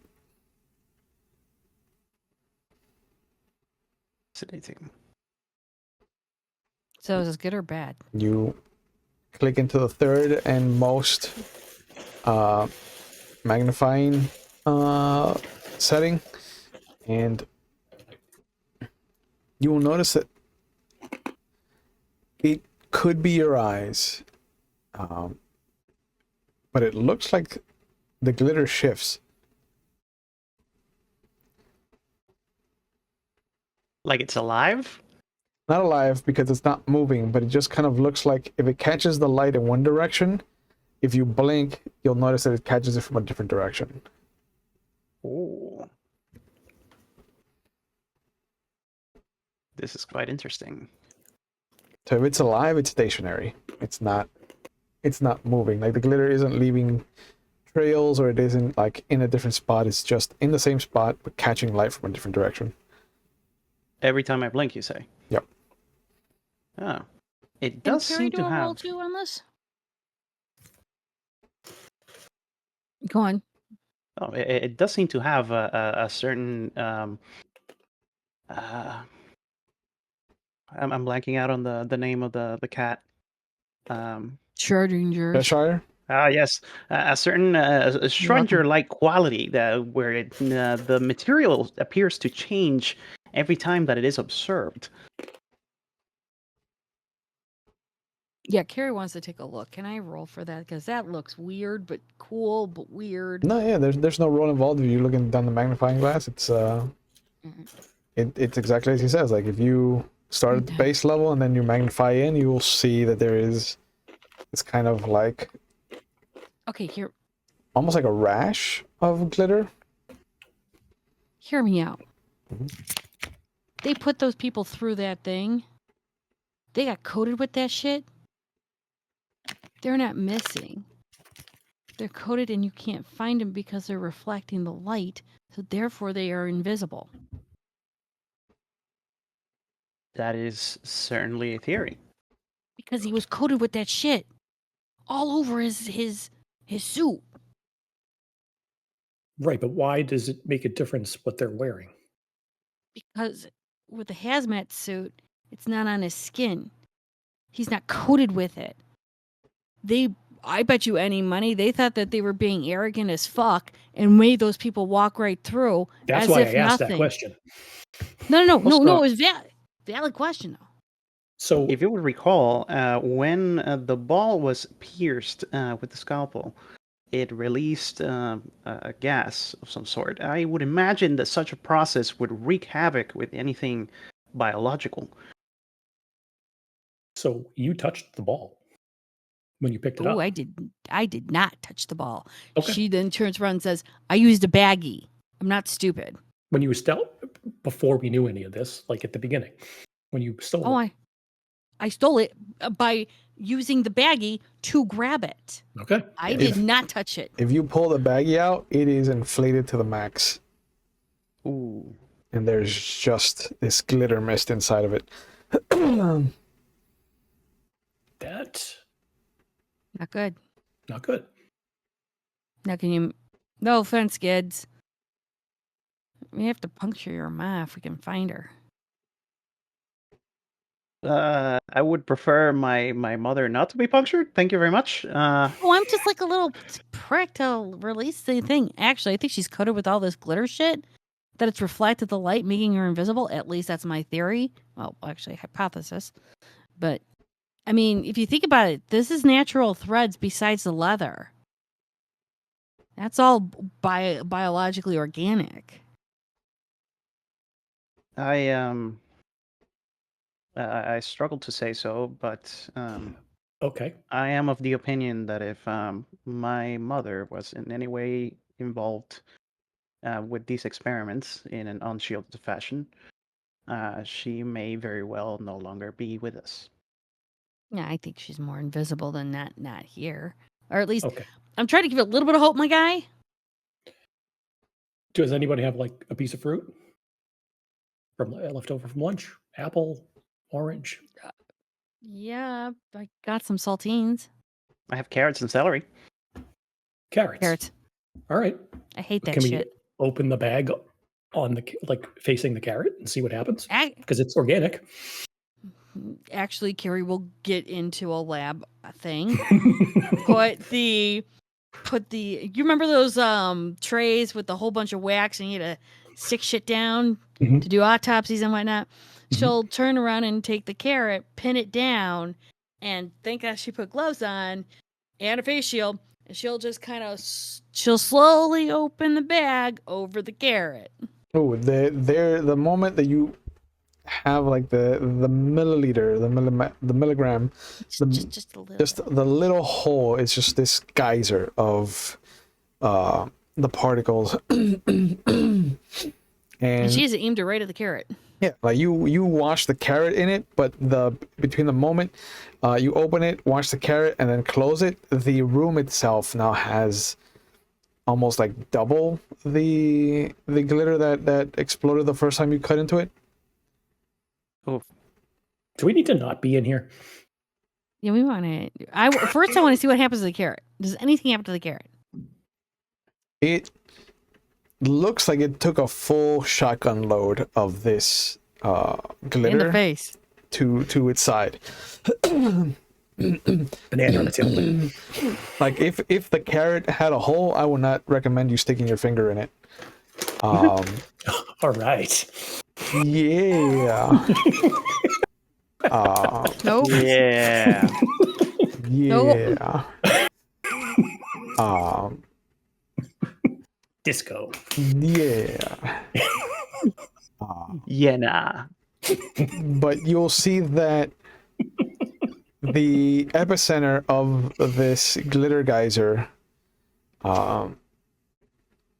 it does start to disappear. It almost looks like the shotgun blast of glitter just has eaten that shape out of the carrot. She's gonna Oh. take actually whatever tool she's got. I'm gonna say there's tweezers next to her. Mhm. She'll take the tweezers and gently kind of poke where that missing part is in the carrot to see if the carrot, if I'm still hitting onto something, or am I hitting right into the tray? No, you are hitting into the tray. There's no resistance. Oh. Hey, Mike, you might want to open up the windows to this room real fast. There should actually be a venting function to but that's the gonna- chemistry room. Yeah, but that's gonna make the alarms go off. I'm sure you could arrange it so it does not. Or Oh, you if want there me to were hack another into alarm it? going off, maybe someone lit a fire in the bathroom and there's another alarm going off that would just cancel each other out. That could also work. I generally do not approve of arson, but in the interest of our safety, I would say that this qualifies as an exception. Has that a fire alarm gone off yet, storyteller? It has not. Yeah, you might want to open up just the windows for the moment. Trust me on this. I mean, you did see that the fire department was called in. Yeah. Carrie will turn around and open up the windows just because need to air some of the shit out. Okay. Mm-hmm. The moment you open the window, the glitter shoots out as low pressure and high pressure mix together. Yep. Mm-hmm. But you notice that the introduction of the elements outside just start to replicate, and the glitter starts to explode, and there's little explosions of glitter motes and more glitter motes, and it is a chain reaction. Now we go, because she's gonna be like, throw this away, get this out, let's get undone, and because that's going to bring in people. Yes, this Seeing does seem little- quite unsafe. Yeah. And she'll just kind of like strip down to what she's normally wearing now that she's out of it. And she'll be like, okay, let's throw this out. Let's go. They're going to start coming up here soon anyhow. The moment you open the door, you notice that there's something off about the rest of the hallway. The school looks dilapidated. The fuck? You guys see that, right? Yeah. Unfortunately. Are the lights Does on? this Like, is it still just older? What version of? No, the lights are Some- off, actually. Like, the with the doors closed to the classrooms, it looks haunted and eerie. Normally you would hear the kind of shuffling of people beneath you, the living noise of the school. The door, once the door opens, it's gone.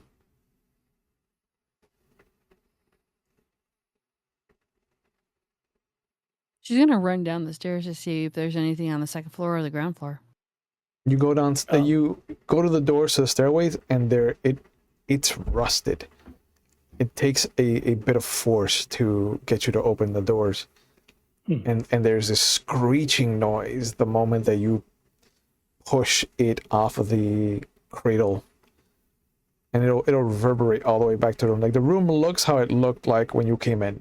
The lights are on, the equipment is there. The only thing now is that the windows are open and there's just explosions of this glitter. Fuck is going on? Oh dear, this is definitely suboptimal. It's like we went through a portal. But the second floor is the same thing. Black. There is nobody lights here. off.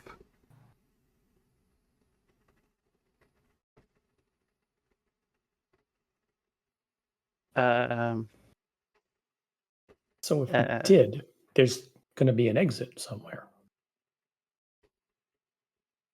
I feel it is quite rare for me to be at a loss for words, but I find myself Let's go to the flabbergasted. gym. Carry on, make That is our a way to the capital gym. idea. Yeah. Michael, take the lead. Just because. There is an entrance to the gym on the second floor. And when you go over to it, it looks like it's chained. The chains are rusted. It looks like this has been here like this for a decade at least. The fuck is going on? Is there anything on the walls like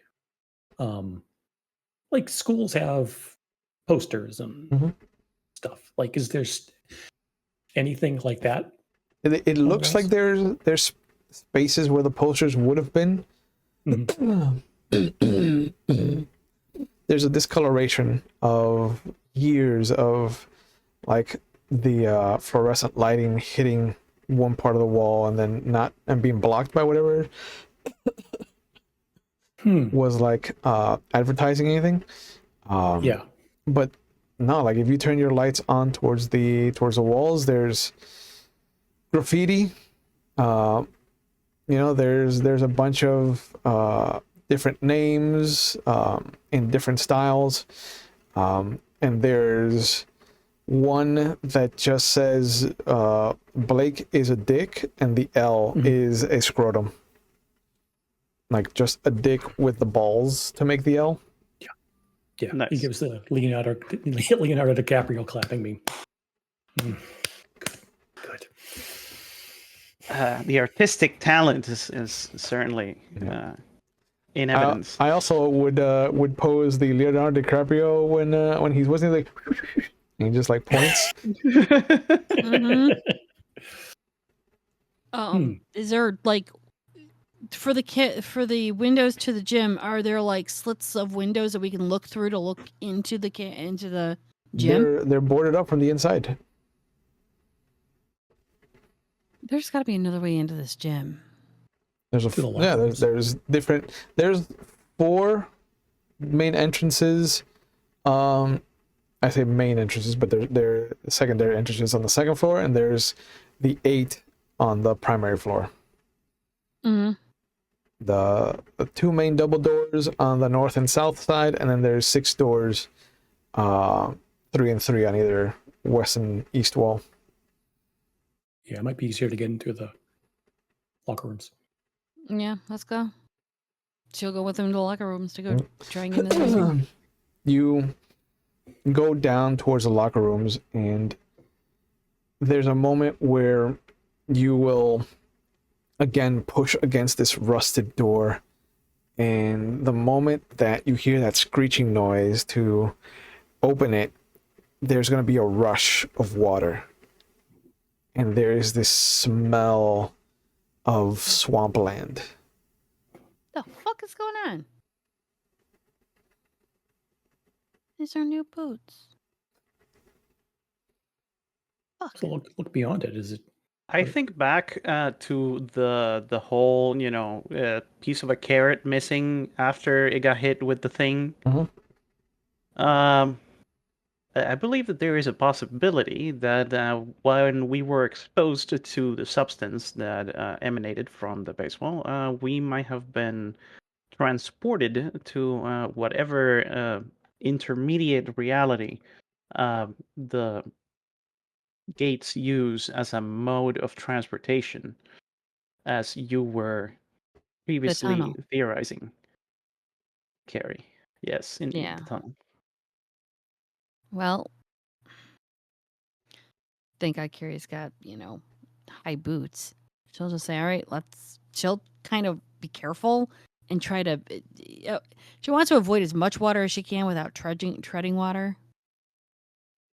And try to go through the bathroom, locker room to see what goes on. After a few minutes of opening the door into this sealed off area, the water will dissipate enough that it's rushed out into the rest of the school.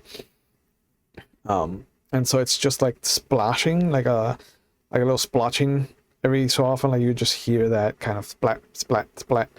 But you'll see that the old locker rooms are all look like they've been waterlogged. Everything smells of musk and wet wood. It doesn't look like there's been power here for several years. When she goes from there into is there like a block from the locker rooms into the gym? No. No, there's okay. actually the doors here look like they have the chains on them, but it doesn't look like they were ever locked up. It looks like this was an afterthought. The water probably they thought the water was going to keep people out. Probably. She'll just move the things and try and open the door. It opens. If I take a look at the picture that we have of my mom with the scientists, would it seem that the aging of the head scientist would be comparable to the decay that has happened in the school? Compared to what we know it as? Depending on how much time he would have spent here, yeah, it looks the same kind of decade, 12-ish years. I point that out to my companions. So what? Are we in the future? Are we in the past? We're probably in the future. Yeah. And she'll walk into the gym just to see what it looks like now, because, I mean, literally just, 30 minutes ago, everything was set up. You walk into the gym, and the first thing you notice is that the bleachers have been destroyed. There is what looks to have been some kind of struggle, because you can see as you wave the light around that there's these black spots on the floor and on the bleachers and what looks like old blood splatters. Mm. And then you'll hear a clicking. Click tap. Click tap. Click tap.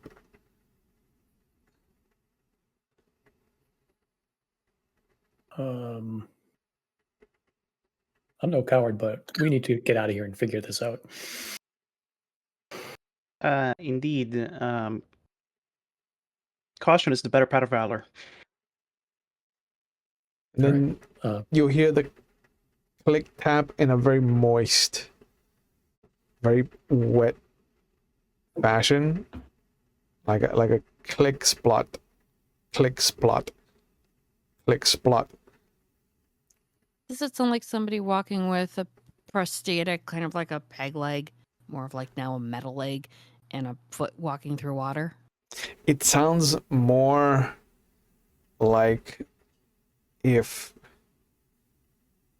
something heavy had the same kind of protruding claws that a dog does. It kind of sounds like that click that the dog's nails do on tile. Mm-hmm. But the splat afterwards it's much bigger. And you'll hear an and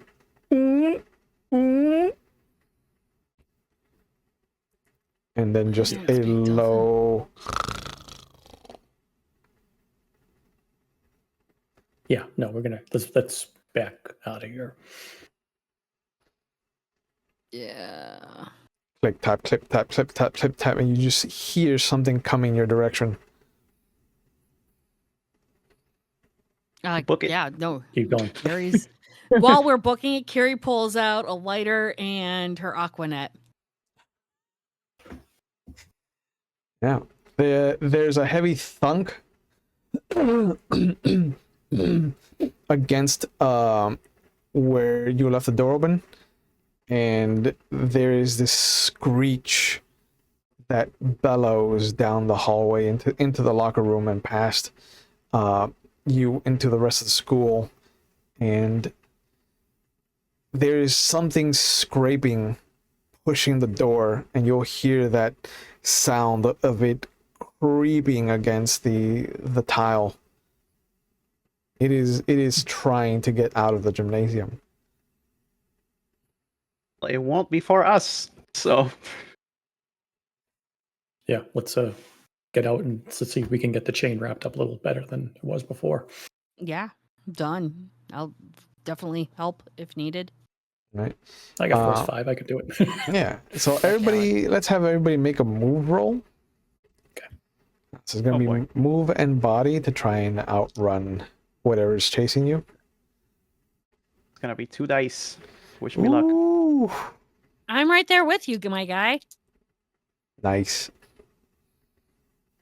I got Just one. need a success. Oh, 1 and a 6. Let's go. Nice. 2 and a 6. Okay.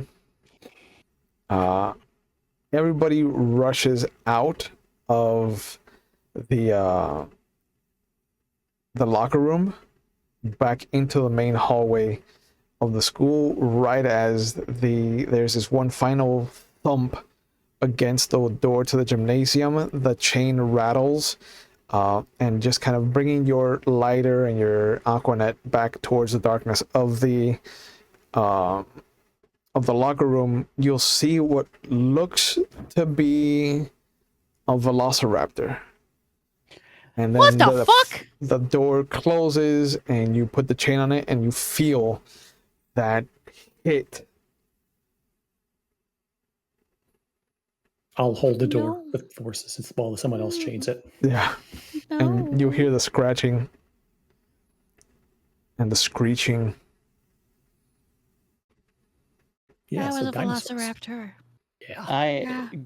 Gideon is like beside himself with like I'm in danger, this is but the dinosaurs. coolest thing. Yeah. Yeah. I'm I'm gonna in die, danger. but there are dinosaurs. All right. Weird day. I have to say, if we were to die in any possible way, this would possibly be the coolest. Also the Well- most painful. Let's focus on getting back wherever, however. Let's go back to the room. Yeah, let's try to go back to the lab room. And as you were discussing what to do next, you'll hear from the other side of the door just a and then from further inside the school, you'll hear responses. Oh boy. They are communicating. This is so fascinating. Clever girl.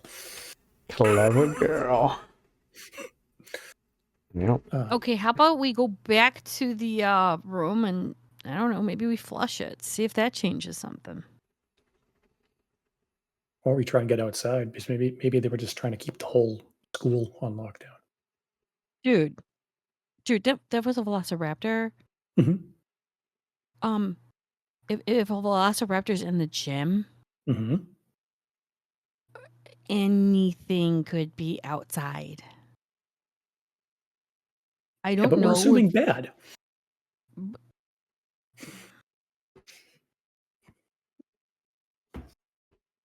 Are there any are there any classrooms on the first floor we can just go and look outside? Yeah. There. Most of the English classes on the west wall have windows that look out on the little park outside. Hmm. All right. She'll go there, but she's not gonna just go, "Hi world."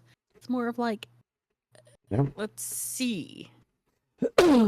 You'll. Mike's gonna Gideon stay is at the door. furiously taking notes about the velociraptors. Yeah. Yes, Mike's gonna watch the door and keep an ear out for the any other. Yep. And you'll hear that there's just every so often there's that three kind of like unts, and then a response of three. And there are times where the initiator sounds close and the response sounds far away, and there's sometimes when the initiator is far away and the response feels like it's outside the door.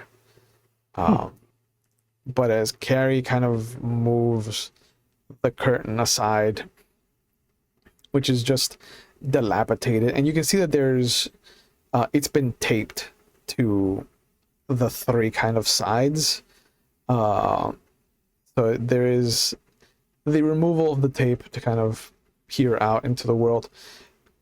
Oh, excuse me. And the first thing you notice is the robotic carcass of what you've seen in the different war-torn areas of the European stage, which is the kind of magnetrine enforcement droids. You know, they're the new tanks of the world. About 15 feet tall. The chest cavity looks like it's been ripped open. And so if there was ever a pilot in it, they are long gone. But it's splayed out on the yard. And what was a thriving park next to your school is this swamp. It looks like the ruins where Atreyu finds Gomork, the agent of the Nothing. There's broken trees, there's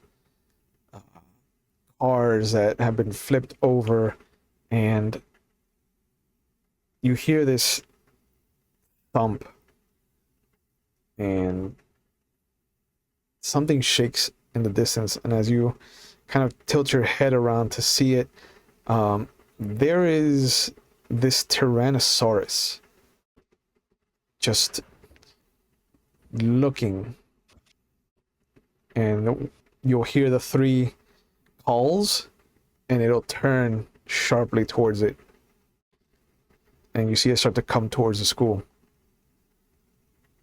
Gideon says, "This is the greatest moment of my life. I'm going to be disemboweled by an apex predator from the late Cretaceous." No.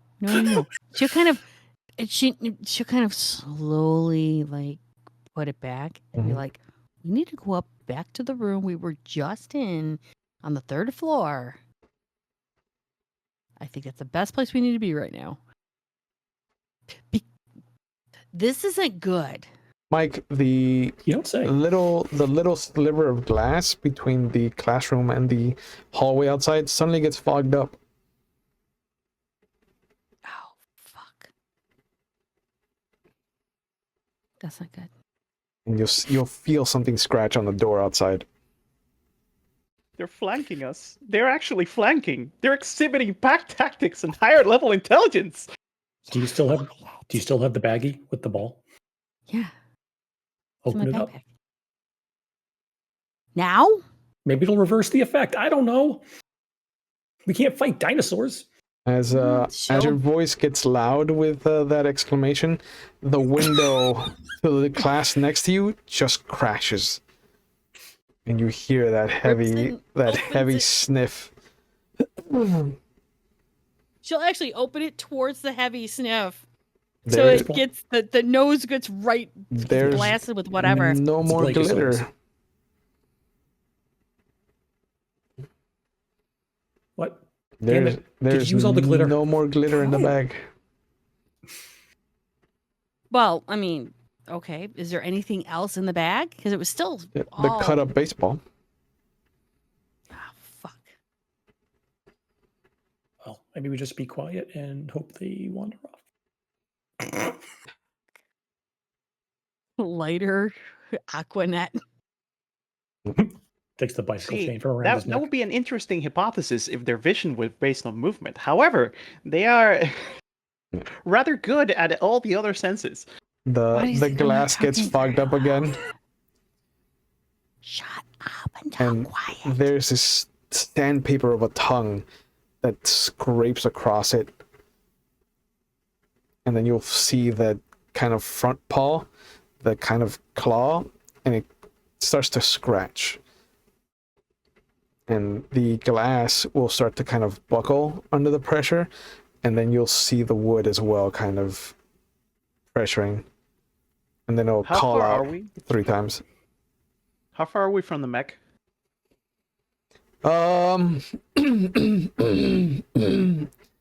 No more than 30 feet.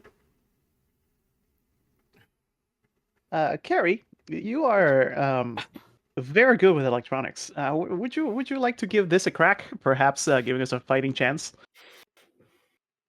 You want me to run 30 feet with a Velociraptor and a Tyrannosaurus Rex on my ass and try to program something? It's good motivation. Yeah. We seem to be quite short on options. We have 2 lighters. Besides, robots versus dinosaurs would be the coolest thing in the universe right now. She'll grab another lighter, hand it to Gideon, and she has too many. Don't ask a girl how much shit she's got in her bag. I don't. She'll hand too many aerosol hairsprays and be like, fuck. Yeah, should light the school on fire. Please use this on the things that were going to eat us. That would be better. It will. It by the what did you call it? The associated property. Lighting the school on fire will light the dinosaurs on fire. No, light the dinosaurs on fire. Fuck the school. It could be the opposite too. No, dinosaurs first, then the school. Is there any way to get out to that? You could break the Mech window thing. and run out, or you could try to go out through the back doors that lead into the parking lot. the most expeditious means of achieving your goals would probably be the best. Oh, so you want me to go right through the window? Michael, you are rather adept at causing mayhem and destruction. If you would. All right. He ain't wrong. All right. Well, I got a bicycle chain. I'm just going to use that as a whip on the windows. All right. So make a force roll and add 2 dice for your iconic item.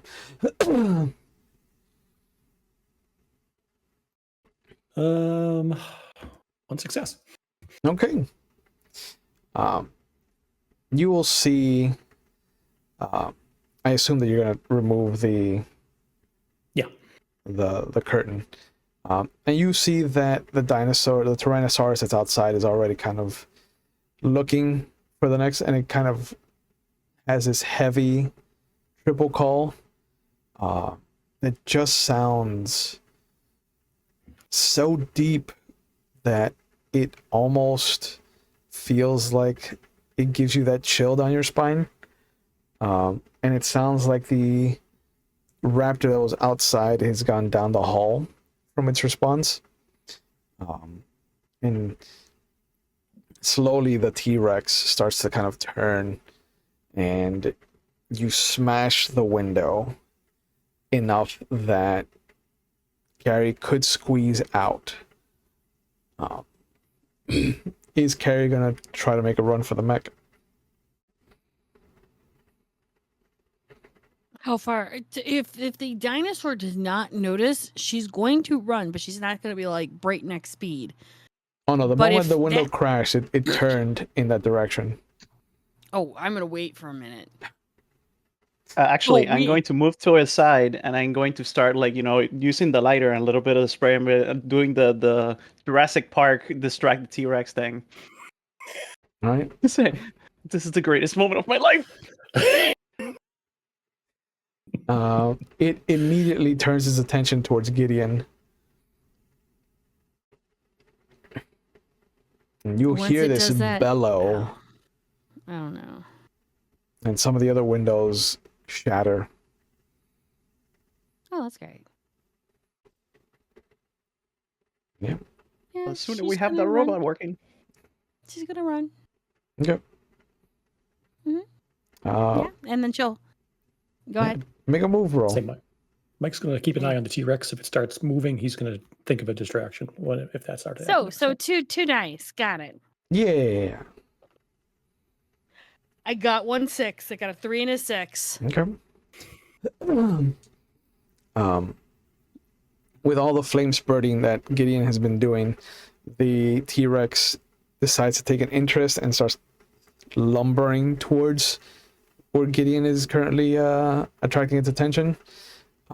And there's a moment where all of you will hear a door slam open, and that low kind of triple call sounds like it's in the room next to you. Yeah, she's booking it to the Mhm. mech, and then she'll pull out her computer to connect into the mech to see what she can fix. Okay. Let's have you make a tinker roll. Oh, good. So I have a 1 in Tink, but I have 5 in Tech. Nice. And then I'm using my And your computer Computer gives you says- 2 more. yes. There you go.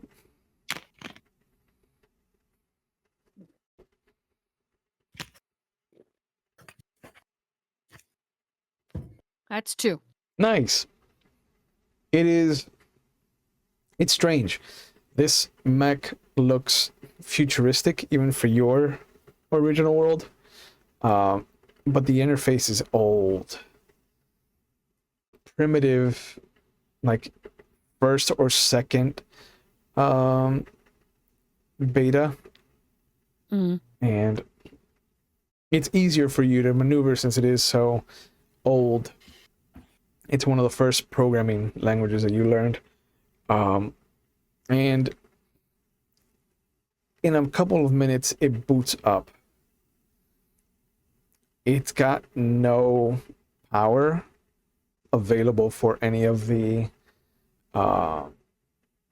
external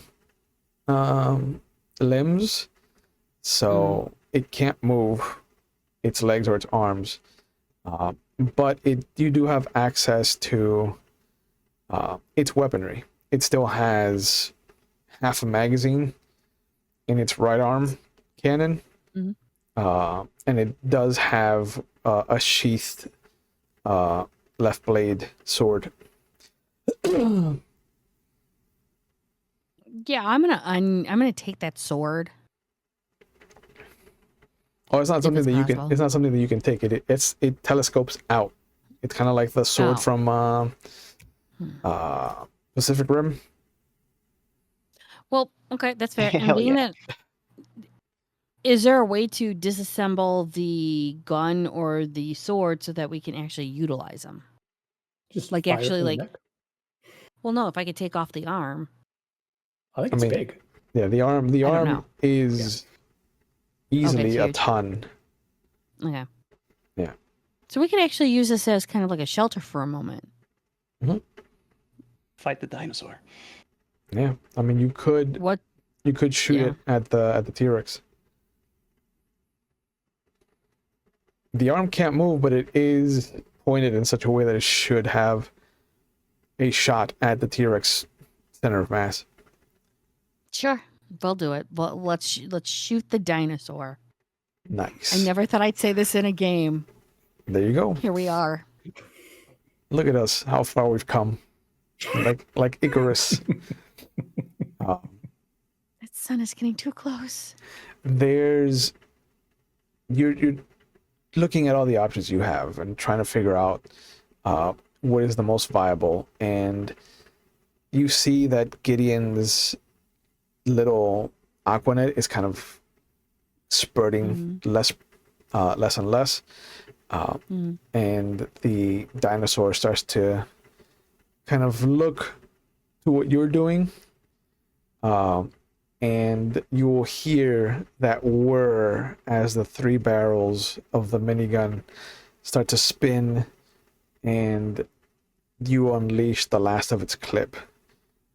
And there's just these lines every like 6/9 bullet of the tracer rounds, and so Gideon and Mike would just see this fucking what looks like a laser every so often, but there's this explosion of blood with every bullet that just tears through this T-Rex, and there's this heavy thump as it falls. And you'll see that the thing is still spinning after it's eaten up all the ammo,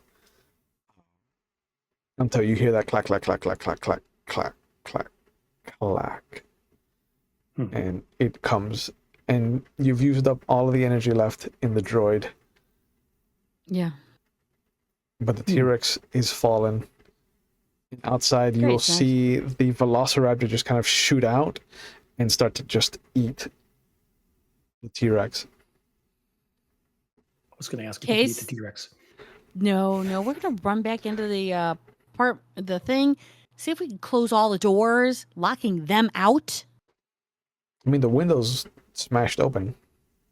Well, I mean, We should probably make our way to a different locale.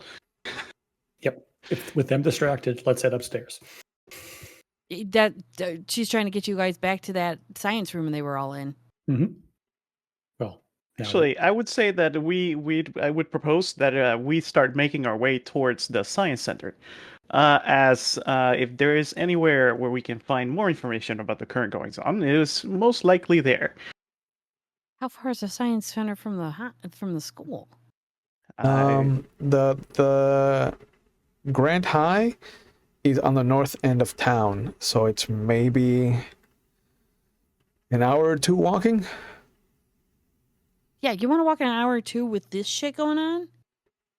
We might be able to encounter another means of conveyance. Just gonna look to the parking lot.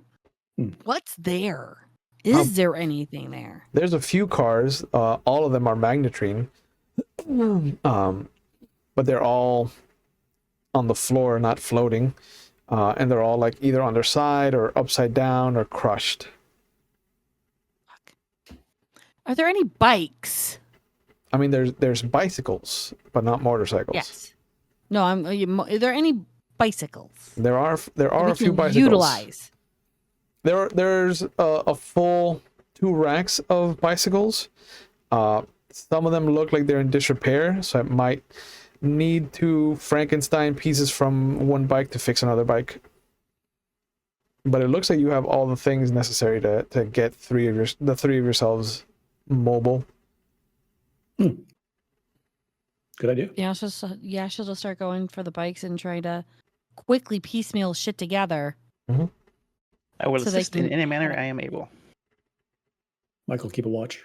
He's not good with texting. Yeah, and she'll get 3 bikes together. Between the Gideon and Carrie, maybe like 10 minutes at most of just fixing the bicycles. But you have 3 bikes. One of them has the streamers on the end of the handlebars. Who's gonna get that one? Give that to Mike. Nice. The Lisa Frank special. Mhm. It's fast as fuck, boy. Absolutely. The streamers are They make it aerodynamic. faster. Yeah. So where are you guys gonna go? Heading for where the institute would be in this place? Yes. Probably. Yeah, it's not hard to guess where it is. You can see the large kind of reactor chimney in the distance, and it does not appear to be as dilapidated as the school is. You can still see the tendril of smoke coming out of it, which, given how far away it is and how big it is, that means that it is putting out work. So it's powering something. It's still in use. Yeah. No. Everything's destroyed and they're still around. Who would have thought? My face is shocked. Yeah. And I do realize that the situation at the moment seems suboptimal, but I just have to say that was the coolest thing I have ever seen in my entire life. I don't think anyone will ever believe us. Nope. and as you Unless race off towards the institute, I think this is a good point to call it for today. Look at you guys getting thrust into a different dimension. What? It's a dimension. Yeah, with dinosaurs. And robots. Yeah. I'm surprised nobody wanted to ride a dinosaur to the institution, man. I did. No. I bet you did. I did. Put a saddle on a fucking velociraptor and yeehaw, motherfuckers. I would have slapped him. that would be cool as hell. Sure. I'm still soaked up. You couldn't have got me. Can't catch me. I'm fast as fuck, boy. But initial thoughts Wow. on the system from you guys It's cool. before we get into our Very goodbyes. fun. It's cool. It makes for a good story. It makes for Very interesting. a cool type of story. Yeah, it's a very interesting system. I've been enjoying the DM does not need to roll for anything kind of systems. So Like old gods. like old gods. I'm very happy with the couple of things that I've seen. And it's nice because the other Free League game that I had is the Aliens RPG, and that just feels like it doesn't have the same vibe that this does. Like the Aliens RPG is just like you are going to be scared for your life every moment of every game, assuming that you have more than one, because it's not built for a long campaign. Whereas this actually does have rules, and the idea of like, you know, you are for all intents and purposes like the Monster Squad. Like there's always going to be some kind of mystery that is going to pull you into it. This one just happens to pull you into a different time period, into a different dimension. Yeah. So With dinosaurs. with dinosaurs, boy. Yeah. Eh. But the only constant, Blake is a dickhead. Blake is a dickhead. Blake is a dick, bro. It's true. You can't escape that. But yeah, let's have everybody say where they can be found on the internet, what you're up to. We'll start with Mike. What are you up to? Where can we find you online on the internet if you want to be found? Actually on a kind of a break right now with a lot of stuff. Sometimes you find me here in Salem being well, I guess I'm not a venture anymore. I mean, you never said you weren't. I never said I wasn't. And then I have to, where I have to babysit a coterie of people who just say everything that's immediately on their mind. Yeah, which is hilarious and fun. Exactly. And then sometimes I'm here on Thursdays doing samurai shit with a couple other cool folks. And then we're on break for Hidden City on Saturdays with the lady at the beginning running that thing. And then I'll be back in a couple weeks. So yeah, catch us then.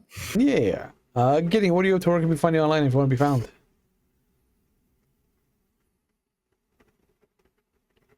That's you, Julio. Yeah, it's a Gideon. I was like, oh, hold on, that's me. That's me. It's a I mean, Gideon. pretty much just here, honestly. Like, I don't do much of the social media stuff. But anywhere that Chewy asks me to be in a game, I'll be in that game. Like, that's how I roll, basically. We got to go back to Old Gods. That is on the docket. Yes, sir. And Scion too, at some point. Yeah, and now that you've played with May, it'll be much more interesting when your two Old Gods characters meet up. Oh, hell yeah. So the sheriff is nothing like Gideon. No. Or the marshal is nothing like Gideon. That's true. That's okay. Here's my character. Yeah. Junie, what are you up to? Where can we find you online if you want to be found? Well, if you find me here, it's every other Tuesday and Thursday playing either Scion or 7C. Or you will find me on Mixtaper Studios, usually on Saturday nights playing, or actually storytelling, the guy over on the other end of this thing, for Chicago Hidden City.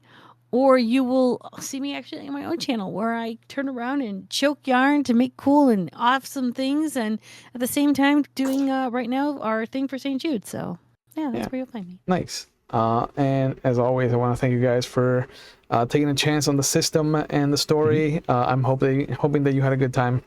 But you can always catch us here on Mondays for Vampire the Masquerade 5th edition. Tuesdays are for Scion 1st edition or Werewolf of the Wild West. And Thursdays are for 7C and Legend of the Five Rings 4th edition. You can catch me on Wednesdays at Mixtaper Studios, where I've infiltrated all of their World of Darkness Wednesdays. And I am currently on Fridays. You can catch me in the Kansas City cast until the end of the season, where I probably will die. Because I don't do well with elders who are pompous dicks. So maybe you'll catch me in a Saturday over Mixtaper Studios if I can convince their storyteller to give me a helicopter. And otherwise, we'll catch you here next week, Saturday, for the conclusion of our miniseries. So thank you guys for being here. As always, we do take mental health on the channel very serious. So if you feel like you need help and you're watching live, there are links and there are phone numbers going up in our Twitch chat. That'll be in the description box if you're watching on YouTube. But just know that there are people out there who are trained to help you, who want to help you. And if you don't do well with phone numbers or text messages, you can always go to findthehelpline.com to find the resources that will acclimate to your needs or that will be in the areas nearest you if you're not in the United States. And those of us that are in the United States are going through some hard shit right now, so I understand if you do need to go to get help, there are resources out there. So please take advantage of them while we still can, because we don't know how much longer we're gonna have access to it because of the idiot in charge and the rest of his cabinet, which are fucking monkeys let loose from the circus, and they need to be rounded up and put back in cages. But as always, thank you guys for coming. Please take care of yourselves, and we will see you when we see you. Have a good night, everybody. Bye.